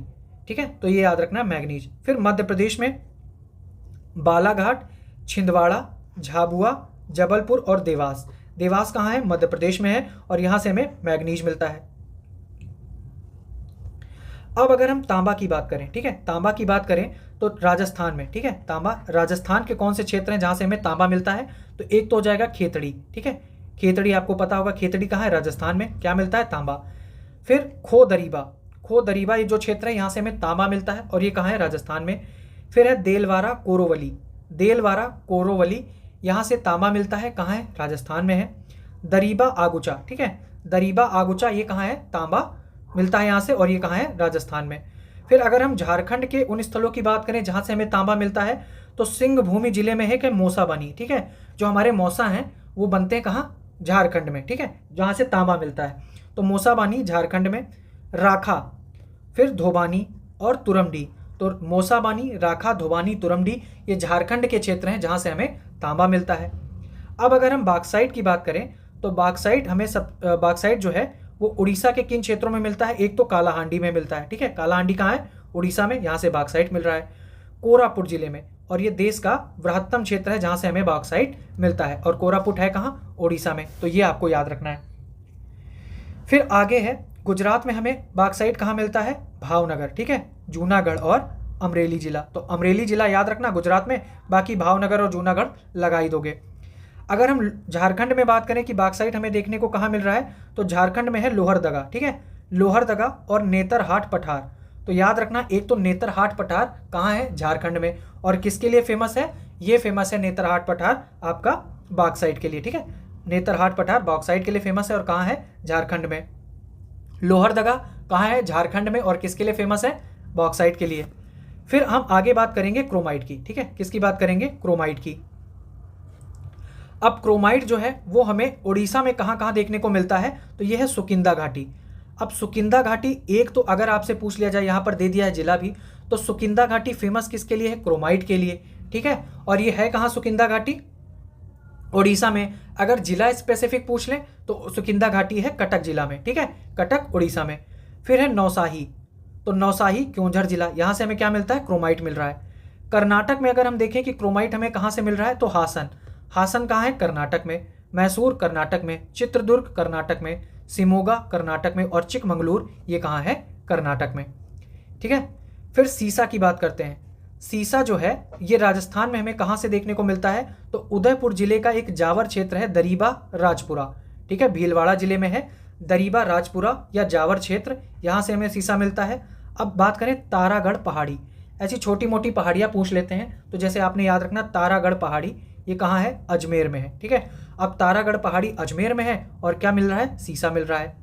जोधावास, जोधावास कहाँ है, राजस्थान में, और ये अलवर जिला में है, यहाँ से हमें क्या मिल रहा है, सीसा मिल रहा है। तो एक तो आपने तारागढ़ पहाड़ी याद रखना है, उड़ीसा, सॉरी तारागढ़ पहाड़ी अजमेर राजस्थान, और क्या मिल रहा है, सीसा, ठीक है। ऐसे ही आपने देखा था नेतरहाट पठार, नेतरहाट पठार कहाँ है, झारखंड में, और क्या मिल रहा था, बॉक्साइट मिल रहा था। अब जस्ता की बात करते हैं, तो जावर क्षेत्र कहाँ स्थित है, उदयपुर जिला में, ठीक है, जावर क्षेत्र, यहाँ से हमें सीसा भी मिल रहा था और यहाँ से हमें जस्ता भी मिल रहा है। जो देश का सबसे बड़ा है, ठीक है, देश का सबसे बड़ा है जावर क्षेत्र, यहाँ से हमें जस्ता मिल रहा है, और ये है कहाँ जावर क्षेत्र, राजस्थान में, भरतपुर और सवाई माधोपुर। सिक्किम में एक क्षेत्र है जहाँ से हमें जस्ता मिलता है, इसका नाम है भोतंग क्षेत्र, ठीक है, सिक्किम में एक क्षेत्र है जिसका नाम है भोतंग क्षेत्र, और यहाँ से भी हमें जस्ता मिलता है। फिर अगर हम गोल्ड की बात करते हैं, ठीक है, गोल्ड की अगर हम बात करें तो कर्नाटक में गोल्ड हमें किन क्षेत्रों से मिल रहा है, एक तो है कोलार जिला, ठीक है, कोलार जिला हो गया। फिर रायचूर जिला की छट्टी, तोपुलेद्दी व बोंडेली खंदाने, याद रखना, रायचूर जिला की छट्टी, तोपुलेद्दी व बोंडेली खंदाने जो है, यहाँ से हमें सोना मिलता है। देश का 99% सोना यहीं से उत्पादित किया जाता है, ठीक है। फिर चांदी की बात करें तो चांदी राजस्थान में कहाँ से मिलती है, उदयपुर और चित्तौड़गढ़ की जो जस्ता खाने हैं वहाँ से हमें चांदी मिल रही है। कर्नाटक में कोलार तथा हट्टी की खान है, वहाँ से चांदी मिल रही है, और झारखंड में सिंहभूमि, धनबाद और दुमका जिला, यहाँ से हमें चांदी देखने को मिलती है। तो ये जो स्टेट है, मतलब स्टेट है, इनमें जो क्षेत्र हैं यहाँ क्या मिलता है, इसलिए ये हमारे लिए इंपॉर्टेंट है। तो आपको अच्छे से समझाया है तो देख लीजिएगा, ठीक है, अच्छे से याद रखना आपने। फिर है लौह अयस्क का प्रादेशिक वितरण। अब लौह अयस्क की बात करें, कभी कभी पूछ लिया जाता है कि निम्नलिखित में, मतलब उड़ीसा राज्य में निम्नलिखित में से कौन से लौह अयस्क के क्षेत्र हैं, कभी राज्य विशेष पूछ लेते हैं या कभी चार, मतलब जो स्टेट हैं उनमें मिलाने को पूछ लेते हैं, जैसे यहाँ पर बताया था। अब अगर हम उड़ीसा की बात करते हैं, ठीक है, उड़ीसा में लौह अयस्क, तो मयूरभंज जनपद के गुरुम हिसानी तथा बादाम पहाड़ क्षेत्र। अब आपको याद रखना है, जैसे आपने PYQ सॉल्व किया होगा तो आपको आइडिया होगा कि बादाम पहाड़ पूछा गया है, तो बादाम पहाड़ कहाँ है, उड़ीसा में, फेमस लौह अयस्क के लिए। तो मयूरभंज जनपद के गुरुम हिसानी तथा बादाम पहाड़। क्योंझर जिले के किरुबरु, अब किरुबरु कहाँ है, किरुबरु लोहा के लिए फेमस है और कहाँ है, उड़ीसा में है। सुंदरगढ़ जिले के मालंग टोली कड़ांधा पहाड़, ठीक है, तो आपने दो पहाड़ मिल गए, एक हो गया बादाम पहाड़, लोहे के लिए है, कहाँ है, उड़ीसा में। दूसरा है कंडाधा पहाड़, ये कहाँ है, उड़ीसा में, फेमस किसके लिए है, उड़ीसा, ये लौह अयस्क के लिए। फिर बात करते हैं कर्नाटक, ठीक है, कर्नाटक की अगर हम बात करें तो बेल्लारी लौह अयस्क के लिए कहाँ है, कर्नाटक में है। चित्रदुर्ग, फिर है चिकमंगलूर लौह अयस्क कर्नाटक। सिमोगा कर्नाटक लौह अयस्क के लिए। बाबा बूदन की पहाड़ी, बाबा बूदन की पहाड़ी कहाँ है, कर्नाटक में है, और किसके लिए, लौह अयस्क के लिए, और धारवाड़ क्षेत्र से तो मिलता ही है। अब बात करते हैं हम छत्तीसगढ़ की, ठीक है, छत्तीसगढ़ में लौह अयस्क हमें कहाँ से मिल रहा है, राजनंदगांव, तो जो राजनंदगांव है ये कहाँ है, छत्तीसगढ़ में है।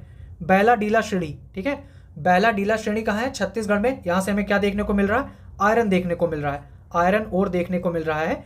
बैला डीला श्रेणी कहाँ है, छत्तीसगढ़ में। जगदलपुर, जगदलपुर छत्तीसगढ़, क्या देखने को मिल रहा है, लोहा। दंतेवाड़ा की अगर हम बात करें तो क्या देखने को मिल रहा है, लोहा, छत्तीसगढ़, ठीक है। तो यहाँ पर तीन पहाड़ियाँ वो देख लेना है, एक तो बादाम पहाड़ उड़ीसा, दूसरा कंडादा पहाड़ उड़ीसा, ठीक है, और यहाँ पर बाबा बूदन पहाड़ी कर्नाटक, और एक और आई है बैला डीला श्रेणी, ये कहाँ है, छत्तीसगढ़ में, और ये सारी पहाड़ियाँ लोहे के लिए हैं। अब बात करते हैं झारखंड में, तो झारखंड में एक जगह है नोवा मुंडी, ठीक है, नोवा मुंडी कहाँ है, झारखंड में, और किसके लिए फेमस है, ये लोहे के लिए। डाल्टनगंज कहाँ है, झारखंड में है, और सिंहभूमि जिला, ये सब कहाँ है, ये है लौह अयस्क का, लौह अयस्क यहाँ देखने को मिलता है, और ये सब झारखंड में है। फिर अगर हम आंध्र प्रदेश की बात करें तो आंध्र प्रदेश में कृष्णा एक स्थान है, कुरनूल है, कुडप्पा और नेल्लौर क्षेत्र, ठीक है, कुडप्पा और नेल्लौर क्षेत्र, कुरनूल, ये आंध्र प्रदेश में, और यहाँ से हमें लौह अयस्क देखने को मिलता है। अब अगर हम महाराष्ट्र की बात करें, महाराष्ट्र में हमें लौह अयस्क देखने को कहाँ मिल रहा है, तो पीपल गांव में, ठीक है, पीपल गांव महाराष्ट्र, लोहा के लिए। असोला लौह अयस्क महाराष्ट्र। देवलगांव और सूरजगढ़, देवलगांव नाम से थोड़ा राजस्थानी लगेगा, और सूरजगढ़, तो याद रखना देवलगांव और सूरजगढ़ ये लॉ एस के लिए है और कहाँ है, महाराष्ट्र में। ठीक है, तो इस तरीके से जो भारत के प्रमुख खनिज संसाधन हैं उनके क्षेत्र और उनसे संबंधित राज्यों को हमने देखा है। आगे हम देखेंगे कोयला। ठीक है, तो इसमें क्या है कि देश का 90% से अधिक कोयला हमें कहाँ से मिलता है, गोंडवाना काल की चट्टानों से प्राप्त होता है। अब यहाँ पर कोयले का प्रकार दिया है। ठीक है, जैसे पहला है एंथ्रेसाइट। एंथ्रेसाइट में जो कार्बन की मात्रा होती है 90 से 95%, यानी जो सबसे क्वालिटी वाला होता है ना, ठीक है, वो कौन सा होता है, एंथ्रेसाइट होता है, जिसमें कार्बन की मात्रा 90 से 95% होती है और ये कहाँ है, जम्मू कश्मीर में है। फिर है बिटुमिनस। बिटुमिनस में कार्बन की मात्रा होती है 55 से 80% और ये गोंडवाना क्रम की चट्टानों में मिलता है। लिग्नाइट जो कोयला है, ठीक है, इसमें कोयले कार्बन की मात्रा कितनी है, 40% है लिग्नाइट में, और ये कहाँ देखने को मिलता है, तमिलनाडु। अब याद रखना ये जो नेवेली खान है ये कहाँ है, तमिलनाडु में है। फिर आता है पीट। ठीक है, पीट में कार्बन कितना है, 40% से कम है, और ये जो पीट कोयला है ये हमें देखने को मिलता है राजस्थान में।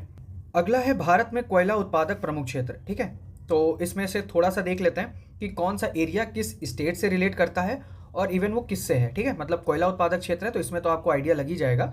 अदरवाइज आप मैचिंग में पूछ लेते हैं कि मान लो झरिया दे दिया, उसके सामने लॉ एस्क दे दिया, तो वो सारी चीज़ें हैं, ऐसे आपने पढ़ना है। जैसे झारखंड की बात करें, कोयला उत्पादक प्रमुख क्षेत्रों में झारखंड में कौन से हैं, झरिया हो गया, बोकारो हो गया, कर्णपुरा हो गया, गिरिडीह हो गया, चंद्रपुरा, राजमहल और रामगढ़। ठीक है, फिर ओडिशा में अगर हम देखें तो ओडिशा में तलचर आपको पता है, संबलपुर पता होगा, एक नया है धेन कनल। ठीक है, धेन कनल कहाँ है, ओडिशा में, और किस लिए है, कोयला उत्पादक ये प्रमुख क्षेत्र है। और एक और है इसमें इब नदी घाटी, तो याद रखिएगा इब नदी घाटी कहाँ है, ओडिशा में है, और फेमस किसके लिए है, कोल के लिए है, यानी कोयला। अब पश्चिम बंगाल की बात करते हैं तो रानीगंज। ठीक है, रानीगंज पश्चिम बंगाल, कोयला उत्पादन, भारत की सबसे बड़ी कोयले की खान है ये। छत्तीसगढ़ में क्या है, कोरबा है। राजस्थान में फालना, याद रखिए फलाना आप जैसे बोलते हो तो फलाना या फालना कहाँ है, ये है राजस्थान में कोयला उत्पादक क्षेत्र। असम में जगह है माकुल। ठीक है, असम में क्या है, माकुल जगह है। तमिलनाडु में नेवेली। फिर अरुणाचल प्रदेश में नामचिक नामफुक। नामचिक नामफुक जो है ये कहाँ है, अरुणाचल प्रदेश में। जम्मू कश्मीर में दो जगह हैं, उधमपुर और कालाकोट। ठीक है, कालाकोट कहाँ है, जम्मू कश्मीर में है, किस लिए है, अब ये कालाकोट है, कोयला भी काला, तो याद रखिएगा कालाकोट, कोयला, और कहाँ, जम्मू कश्मीर। गुजरात में जगह है भावनगर। ठीक है, अब कोयला देख लिया, अब देख लेते हैं प्राकृतिक गैस के क्षेत्र। तो इसमें भी जगह इंपॉर्टेंट है आपके लिए, जैसे जगतिया एवं घोघा। तो जगतिया एवं घोघा ये कहाँ है, गुजरात में है। फिर मंगमडम, अवाडी और विरुम गंबकम। ठीक है, विरुम गंबकम ये कहाँ है, तमिलनाडु में है। बरानूरा, बरानूरा कहाँ है, त्रिपुरा में है। नहरकटिया मोरान क्षेत्र ये असम में है। ठीक है, नहरकटिया मोरान क्षेत्र असम में है। बाड़मेर और चरण सवाला, ठीक है, चरण सवाला राजस्थान में है। नानचिक मियाओ पुंग ये अरुणाचल प्रदेश में है, और यहाँ पर है कृष्णा गोदावरी बेसिन। ये प्राकृतिक गैस के कुछ क्षेत्र हैं। अब भारत की हम प्रमुख रिफाइनरी की बात करते हैं, वो किस स्टेट में है और कौन कौन सी हैं। जैसे डिगबोई है, तो डिगबोई जो है ये भारत की पहली रिफाइनरी है। ठीक है, डिगबोई क्या है, भारत की पहली रिफाइनरी है और 1901 में इसकी स्थापना हुई थी। ठीक है, असम में कितनी है ये देख लेना, डिगबोई है, गुवाहाटी है, बोगाई गांव है, नुमालीगढ़। ठीक है, तो ये सारी चीज़ें, ये जो चार हैं रिफाइनरी, ये कहाँ है, असम में है। अब तमिलनाडु की अगर हम बात करें तो तमिलनाडु में एक है मनाली, ठीक है, और दूसरी है नागपट्टिनम। मुंबई एचपीसीएल, मुंबई बीपीसीएल, ये दोनों कहाँ हैं, महाराष्ट्र में है। विशाखापत्तनम, ठीक है, विशाखापत्तनम और तातीपाका, याद रखिएगा विशाखापत्तनम और तातीपाका ये जो प्रमुख रिफाइनरी हैं ये कहाँ है, आंध्र प्रदेश में है। केरल में कौन सी है रिफाइनरी, कोची में है। ओडिशा में पारादीप, पश्चिम बंगाल में हल्दिया, उत्तर प्रदेश में मथुरा, हरियाणा में पानीपत। ठीक है, हरियाणा में है पानीपत, बिहार में बरौनी, कर्नाटक में मंगलौर और गुजरात में है कोयली। तो यहाँ से आपने पीवाईक्यू अगर सॉल्व किए होंगे तो आपको आइडिया होगा कि ये मतलब यहाँ से क्वेश्चन पूछे जाते हैं, है ना। फिर सागर मध्य प्रदेश, सागर मध्य प्रदेश में क्या है, रिफाइनरी बीना। गुजरात में है नायरा एनर्जी। राजस्थान में है बाड़मेर। पंजाब भटिंडा में कौन सी है, गुरु गोविंद सिंह। और गुजरात में है जामनगर, रिलायंस। ठीक है, रिलायंस की है रिफाइनरी जामनगर गुजरात में, और ये विश्व की सबसे बड़ी रिफाइनरी है। याद रखिएगा जो विश्व की सबसे बड़ी रिफाइनरी है वो कहाँ है, जामनगर में है, रिलायंस की है और गुजरात। ठीक है, बाकी भारत की जो पहली रिफाइनरी है वो कहाँ स्थापित हुई थी, 1901 में स्थापित हुई थी, और कहाँ हुई थी, डिगबोई असम में। तो ये आपको याद रखना है।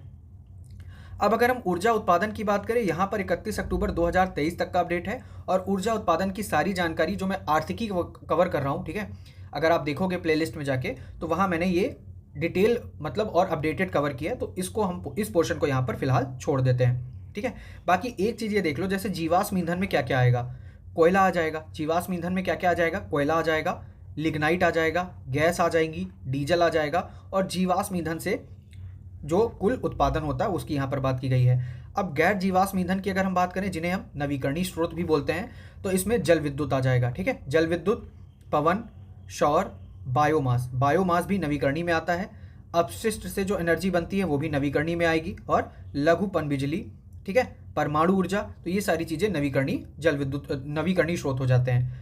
अब अगर हम महत्वपूर्ण तथ्यों की बात करें तो यहाँ पर थोड़ा सा डेटा चेंज है, ठीक है। ये मैंने पहले दिखाया 2023 तक का डेटा है, तो यहाँ पर मैंने जो आर्थिकी कवर की थी वहाँ पर 28 फरवरी 2025 तक का जो अपडेट डेटा था वो कवर किया था। यहाँ पर आप थोड़ा सुधार कर लो। भारत में पवन ऊर्जा का सबसे बड़ा उत्पादक राज्य कौन सा है, तो 28 फरवरी 2025 तक का जो डेटा है उस हिसाब से कौन है, गुजरात है, ठीक है। पवन ऊर्जा का सबसे बड़ा उत्पादक राज्य कौन सा है, गुजरात है। फिर सौर ऊर्जा का सबसे बड़ा उत्पादक राज्य कौन सा है, तो सौर ऊर्जा राजस्थान ही है, ठीक है। फिर विश्व का सबसे बड़ा सौर ऊर्जा संयंत्र स्थापित है कहाँ पर, भादला सोलर पार्क, जोधपुर, राजस्थान में। विश्व का सबसे बड़ा सौर ऊर्जा उत्पादक देश चाइना, सबसे बड़ा पवन ऊर्जा उत्पादक देश चाइना। भारत का पहला तापीय ऊर्जा स्टेशन ये कहाँ है, Hussain Sagar thermal power station, Hyderabad, 1920 में जो कि स्थापित हुआ था। भारत का पहला विद्युत स्टेशन दार्जिलिंग जल विद्युत संयंत्र, पश्चिम बंगाल, 1897 में स्थापित, तथा दूसरा शिव समुद्रम जल विद्युत स्टेशन, कर्नाटक, जो कि 1902 में स्थापित हुआ था, ठीक है। अब भारत में संचालित जो परमाणु ऊर्जा संयंत्र हैं, खाली जगह देख लो कहाँ पर है, यूनिट नहीं पूछने वाला है। जैसे कैगा कहाँ है, कैगा है कर्नाटक में, ठीक है, कैगा कर्नाटक में। काकरापार परमाणु ऊर्जा संयंत्र ये कहाँ है, गुजरात में है। कुडनकुलम परमाणु ऊर्जा संयंत्र ये कहाँ है, तमिलनाडु में है। मद्रास कल्पक्कम, ठीक है, कल्पक्कम परमाणु ऊर्जा संयंत्र तमिलनाडु में। नरौरा बुलंदशहर ये कहाँ है, उत्तर प्रदेश में है। रावत भाटा राजस्थान में है। पालघर कहाँ है, महाराष्ट्र में। तो ये हो गया। फिर है भारत का पहला परमाणु ऊर्जा संयंत्र कहाँ है, तो ये है तारापुर परमाणु ऊर्जा संयंत्र, महाराष्ट्र, जो कि 1969 में स्थापित हुआ था। भारत का सबसे बड़ा परमाणु ऊर्जा संयंत्र कुडनकुलम परमाणु ऊर्जा संयंत्र, 2000 मेगावाट। परमाणु ऊर्जा के जनक कौन है भारत में, होमी जहांगीर भाभा जो हैं वो परमाणु ऊर्जा के जनक हैं, ठीक है। भारत ने वर्ष 2031 तक अपना कुल परमाणु ऊर्जा उत्पादन 22,480 मेगावाट तक पहुंचाने का लक्ष्य निर्धारित किया है। अब आगे देख लेते हैं। भारत ने वर्ष 2047 तक अपने कुल विद्युत उत्पादन में परमाणु ऊर्जा की हिस्सेदारी 9% तक करने का लक्ष्य रखा है। विश्व का पहला पूर्णतः सौर ऊर्जा से संचालित हवाई अड्डा कौन सा है, कोचीन अंतर्राष्ट्रीय हवाई अड्डा, केरल, ठीक है।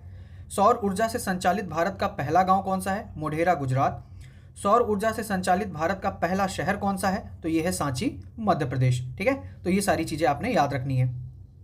फिर आगे हम कृषि क्रांति से रिलेटेड डेटा देखेंगे। यहाँ से भी क्वेश्चन आता है तो इसको अलग से आप कवर कर लीजिए, क्योंकि आप रट्टा शास्त्र कवर कर रहे हो तो रट्टा में जितनी चीज़ें आ सकती हैं वो देख लीजिए। जैसे हरित क्रांति ये खाद्यान्न उत्पादन से संबंधित है। श्वेत क्रांति ये दुग्ध उत्पादन से संबंधित है। नीली क्रांति, ठीक है, ब्लू रिवोल्यूशन ये मत्स्य उत्पादन से संबंधित है। फिर आ जाता है गुलाबी क्रांति। गुलाबी क्रांति किससे है, झींगा मछली उत्पादन से, ठीक है। काली क्रांति कच्चे तेल के उत्पादन से संबंधित है। फिर आ जाता है गोल क्रांति, ठीक है, गोल क्रांति आलू उत्पादन से संबंधित है। फिर है स्वर्ण क्रांति बागवानी से संबंधित है। बादामी क्रांति की अगर हम बात करें तो बादामी क्रांति किससे है, मसाला उत्पादन से, ठीक है, बादामी क्रांति मसाला उत्पादन से। अमृत क्रांति किससे संबंधित है, नदी जोड़ो परियोजना से संबंधित है अमृत क्रांति। फिर है सुनहरी क्रांति, तो ये है फल उत्पादन से, ठीक है, सुनहरी क्रांति फल उत्पादन। रजत क्रांति की बात करें तो रजत क्रांति किससे है, अंडा से, ठीक है, अंडा उत्पादन से। फिर है भूरी यानी ग्रे रिवोल्यूशन, ये उर्वरक से रिलेट करता है, उर्वरक उत्पादन। खाकी क्रांति, ठीक है, यानी जो पुलिस वाली वर्दी का कलर होता है यानी खाकी क्रांति, ये किससे संबंधित है, चमड़ा उत्पादन से संबंधित है। कृषि क्रांति की बात करें तो ये याद रखना, कृषि क्रांति थोड़ा अलग है, बायोडीजल से संबंधित है, ठीक है, कृषि क्रांति बायोडीजल। और अगर हम पीली क्रांति की बात करें तो ये किससे है, तिलहन उत्पादन से, ठीक है। अगर पीली क्रांति की बात करें तो ये किससे है, तिलहन उत्पादन से। फिर आगे देख लेते हैं जो कृषि की विभिन्न विधियां हैं, यहाँ से भी सवाल बनता है। जैसे हॉर्टिकल्चर हो गया, तो हॉर्टिकल्चर में क्या आ जाता है, बागवानी आ जाता है। एपीकल्चर की अगर हम बात करें तो एपीकल्चर में क्या आ जाता है, एपीकल्चर में आ जाता है मधुमक्खी पालन, ठीक है, एपीकल्चर में क्या आता है, मधुमक्खी पालन आ जाता है। सेरीकल्चर की अगर हम बात करें तो सेरीकल्चर में रेशम कीट पालन आ जाता है। पीसी कल्चर की बात करें तो पीसी में क्या आ जाता है, मत्स्य पालन। फ्लोरी, ठीक है, फ्लोरी कल्चर तो फ्लावर हो जाएगा यानी फूलों का उत्पादन। वर्मी कल्चर की अगर हम बात करें तो वर्मी से केचुआ पालन हो जाएगा। एरोपोनिक, ठीक है, एरोपोनिक क्या होता है, हवा में कृषि उत्पादन।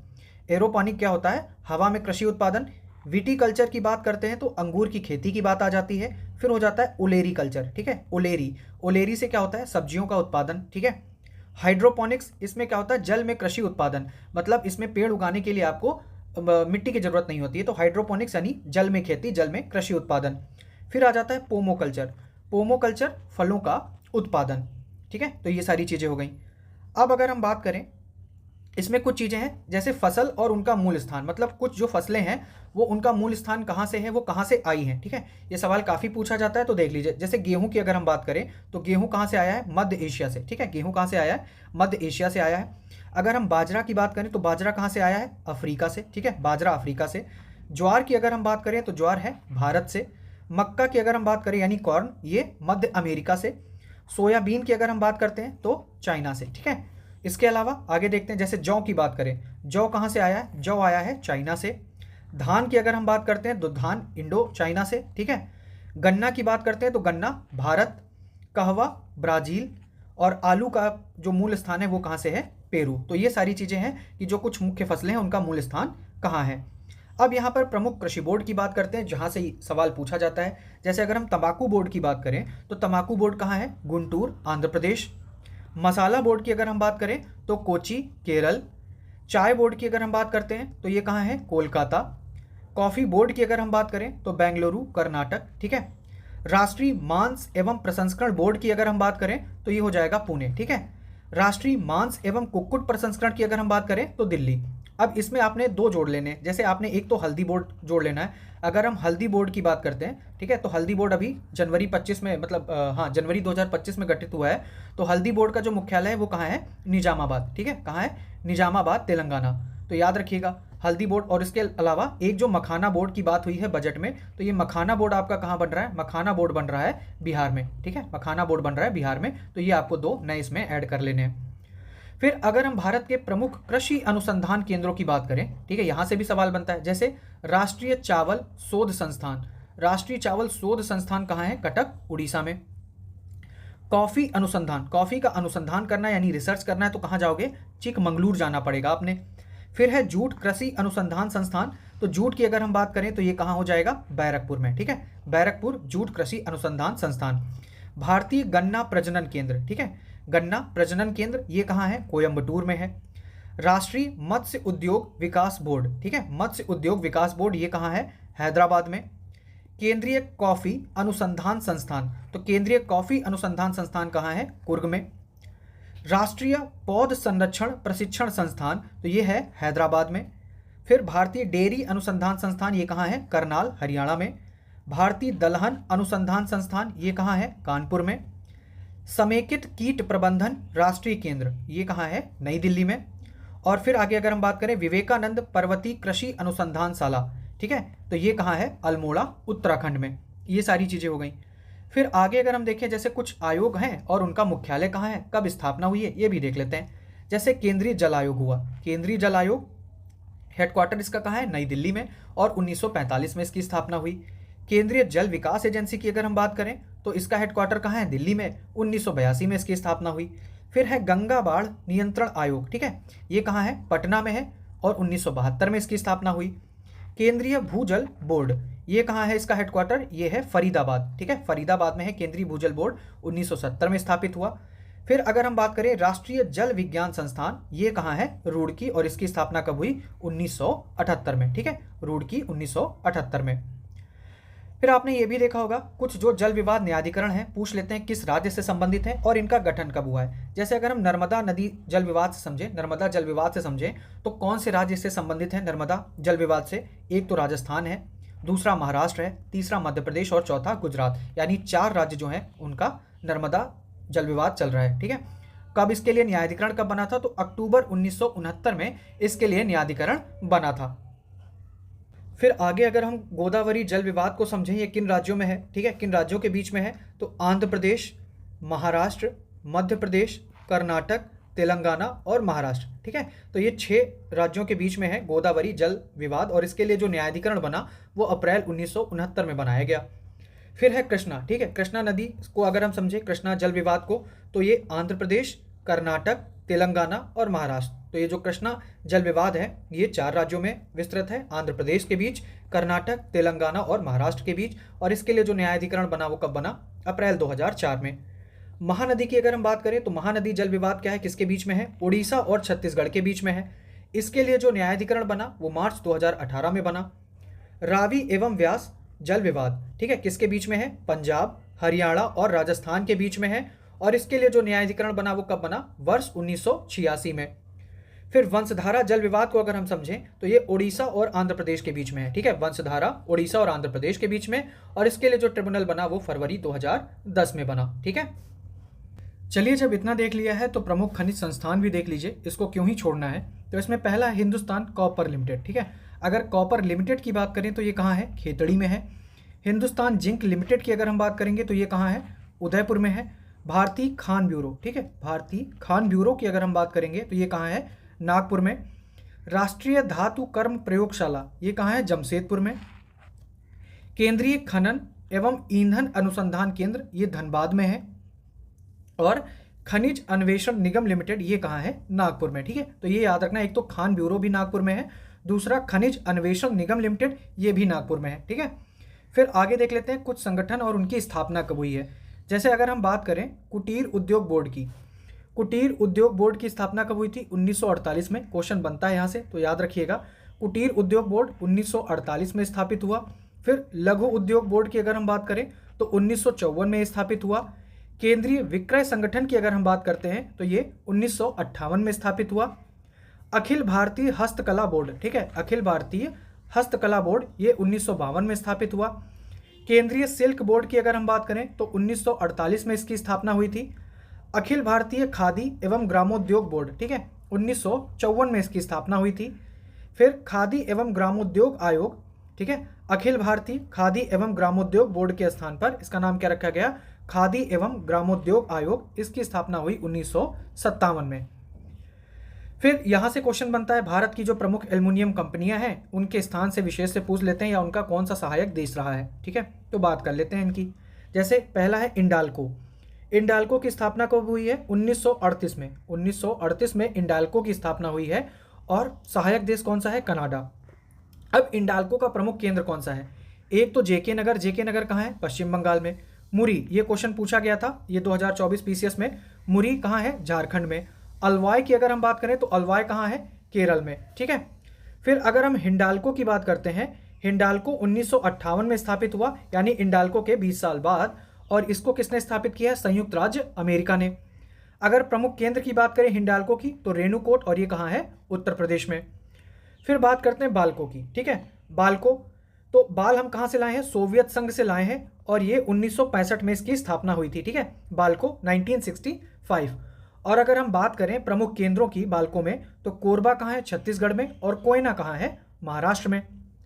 फिर मालको की अगर हम बात करते हैं, ठीक है, बाल्को लाए सोवियत संघ से। अब मालको अगर हम बात करें, यानी मालको 1965 में। बाल्को और मालको स्थापना सेम ईयर 1965। मालको हम लेके आए हैं कहाँ से? इटली से लेके आए हैं, ठीक है। चेन्नई, मैट्टूर, सलेम। सलेम कहाँ है? तमिलनाडु में है। और प्रमुख केंद्र इसके क्या है? चेन्नई है, मैट्टूर है और सलेम है। फिर वेदांता की अगर हम बात करें तो 1976 में इसकी स्थापना हुई थी। जर्मनी ने इसकी स्थापना की थी, वेदांत मतलब सहायता की थी जर्मनी ने। और ये झारसुगुडा एक प्रमुख केंद्र है इसका, वेदांता का। अब नालको की बात करते हैं, ठीक है। नल हम कहाँ से लाए थे? फ्रांस से लाए थे। कब लाए थे? 1981 में लेके आए थे नल। और इसके अगर हम प्रमुख केंद्र की बात करें तो उड़ीसा में है दामनजोड़ी, और उड़ीसा में ही है अंगुल, ठीक है। दामनजोड़ी और अंगुल ये दोनों कहाँ हैं? उड़ीसा में। अब अगला सेगमेंट है एनटीपीसी की जो प्रमुख विद्युत परियोजनाएं हैं जो कोयला आधारित हैं, ठीक है। इसमें है पहली बदरपुर परियोजना। अब बदरपुर परियोजना कहाँ है? दिल्ली में है। फरक्का परियोजना कहाँ है? मुर्शिदाबाद, पश्चिम बंगाल में है। कोरबा की अगर हम बात करें तो कोरबा कहाँ है? छत्तीसगढ़ में। रामागुंडम की बात करें तो रामागुंडम कहाँ है? करीमनगर, तेलंगाना। फिर आगे है सिंगरौली। सिंगरौली कहाँ है? सोनभद्र, उत्तर प्रदेश में, ठीक है। बाढ़ अगर हम बात करें, बाढ़ कहाँ है? बिहार, पटना, बिहार में। रिहंद कहाँ है? रिहंद है सोनभद्र, उत्तर प्रदेश में। दादरी, गौतम बुद्ध नगर, उत्तर प्रदेश। टांडा, टांडा कहाँ है? अंबेडकर नगर, उत्तर प्रदेश। फिर है ऊंचाहार, ये रायबरेली उत्तर प्रदेश। तलचर कन्या की अगर हम बात करें, तलचर कन्या, तलचर से आपको पता होगा उड़ीसा में, तो तलचर कन्या अंगुल उड़ीसा में। फिर अगर हम बात करें सीपत की, ठीक है, तो सीपत कहाँ है? बिलासपुर छत्तीसगढ़। मौदा अगर हम बात करें, मौदा, मौदा कहाँ है? नागपुर महाराष्ट्र में, मौदा महाराष्ट्र। बरौनी बिहार में, ये तो आपको आइडिया ही होगा। फिर है दर्लीपाली, ठीक है, दर्लीपाली ये जगह कहाँ है? उड़ीसा में है। गाडरुवरा, गाडरुवरा जो है ये कहाँ पर है? नरसिंहपुर मध्य प्रदेश में है। कुदगी, कुदगी आपने पता है कहाँ कूद गई? कूद गई है कर्नाटक में, ठीक है, कुदगी तो कर्नाटक में। अब सिम्हाद्री की अगर हम बात करें तो सिम्हाद्री कहाँ है? विशाखापत्तनम आंध्र प्रदेश, ठीक है। याद रखना, जैसे आपने पढ़ा है सिंगरौली, अभी ऊपर सिंगरौली पढ़ा था, तो ये सोनभद्र उत्तर प्रदेश में है, और अगर हम सिम्हाद्री की बात करें तो ये विशाखापत्तनम आंध्र प्रदेश में है। फिर एक विंध्याचल करके परियोजना है, ठीक है, ये कहाँ है? सिंगरौली में, और ये आता है मध्य प्रदेश, ठीक है। कहलगांव कहाँ है? कहलगांव है भागलपुर बिहार में। लारा, लारा दत्ता कहाँ से थी? लारा दत्ता छत्तीसगढ़, लारा जो है ये कहाँ से है? छत्तीसगढ़। फिर बात करते हैं खरगोन की, ठीक है, खरगोन कहाँ है? मध्य प्रदेश में। और अगर हम बोगाई गांव की बात करें तो बोगाई गांव कहाँ है? असम में, ठीक है। तो ये हमारी हो गई परियोजना एनटीपीसी की, कोयला आधारित। फिर आगे हम देखेंगे जूट उद्योग से, वहां हम कुछ उद्योग देख रहे थे, कुछ छूट गए थे, तो यहाँ पर कवर कर लेते हैं। जूट उद्योग से संबंधित प्रमुख स्थान, तो जूट का हम सबसे ज़्यादा कहाँ होता है? पश्चिम बंगाल में होता है। अब पश्चिम बंगाल में कौन से प्रमुख स्थल हैं जूट के लिए? एक तो हो गया टीटागढ़, ठीक है, टीटागढ़ हो गया, बाली हो गया, अगरपाड़ा हो गया, क्या हो गया? अगरपाड़ा। उलेबेरिया, क्या है? उलेबेरिया हो गया। श्रीरामपुर हो गया। बजबज कहाँ है? बजबज है पश्चिम बंगाल में जूट के लिए, और बैरकपुर हो गया, ठीक है। आंध्र प्रदेश की अगर हम बात करें तो गुंटूर और विशाखापत्तनम। उत्तर प्रदेश में जूट की अगर हम बात करें तो सहजनवा या सजनवा, जैसे भी याद करना है, सहजनवा, ठीक है, ये कहाँ है? उत्तर प्रदेश में, और कानपुर, ठीक है। बिहार में अगर हम बात करें जूट के बारे में तो बिहार में कहाँ है?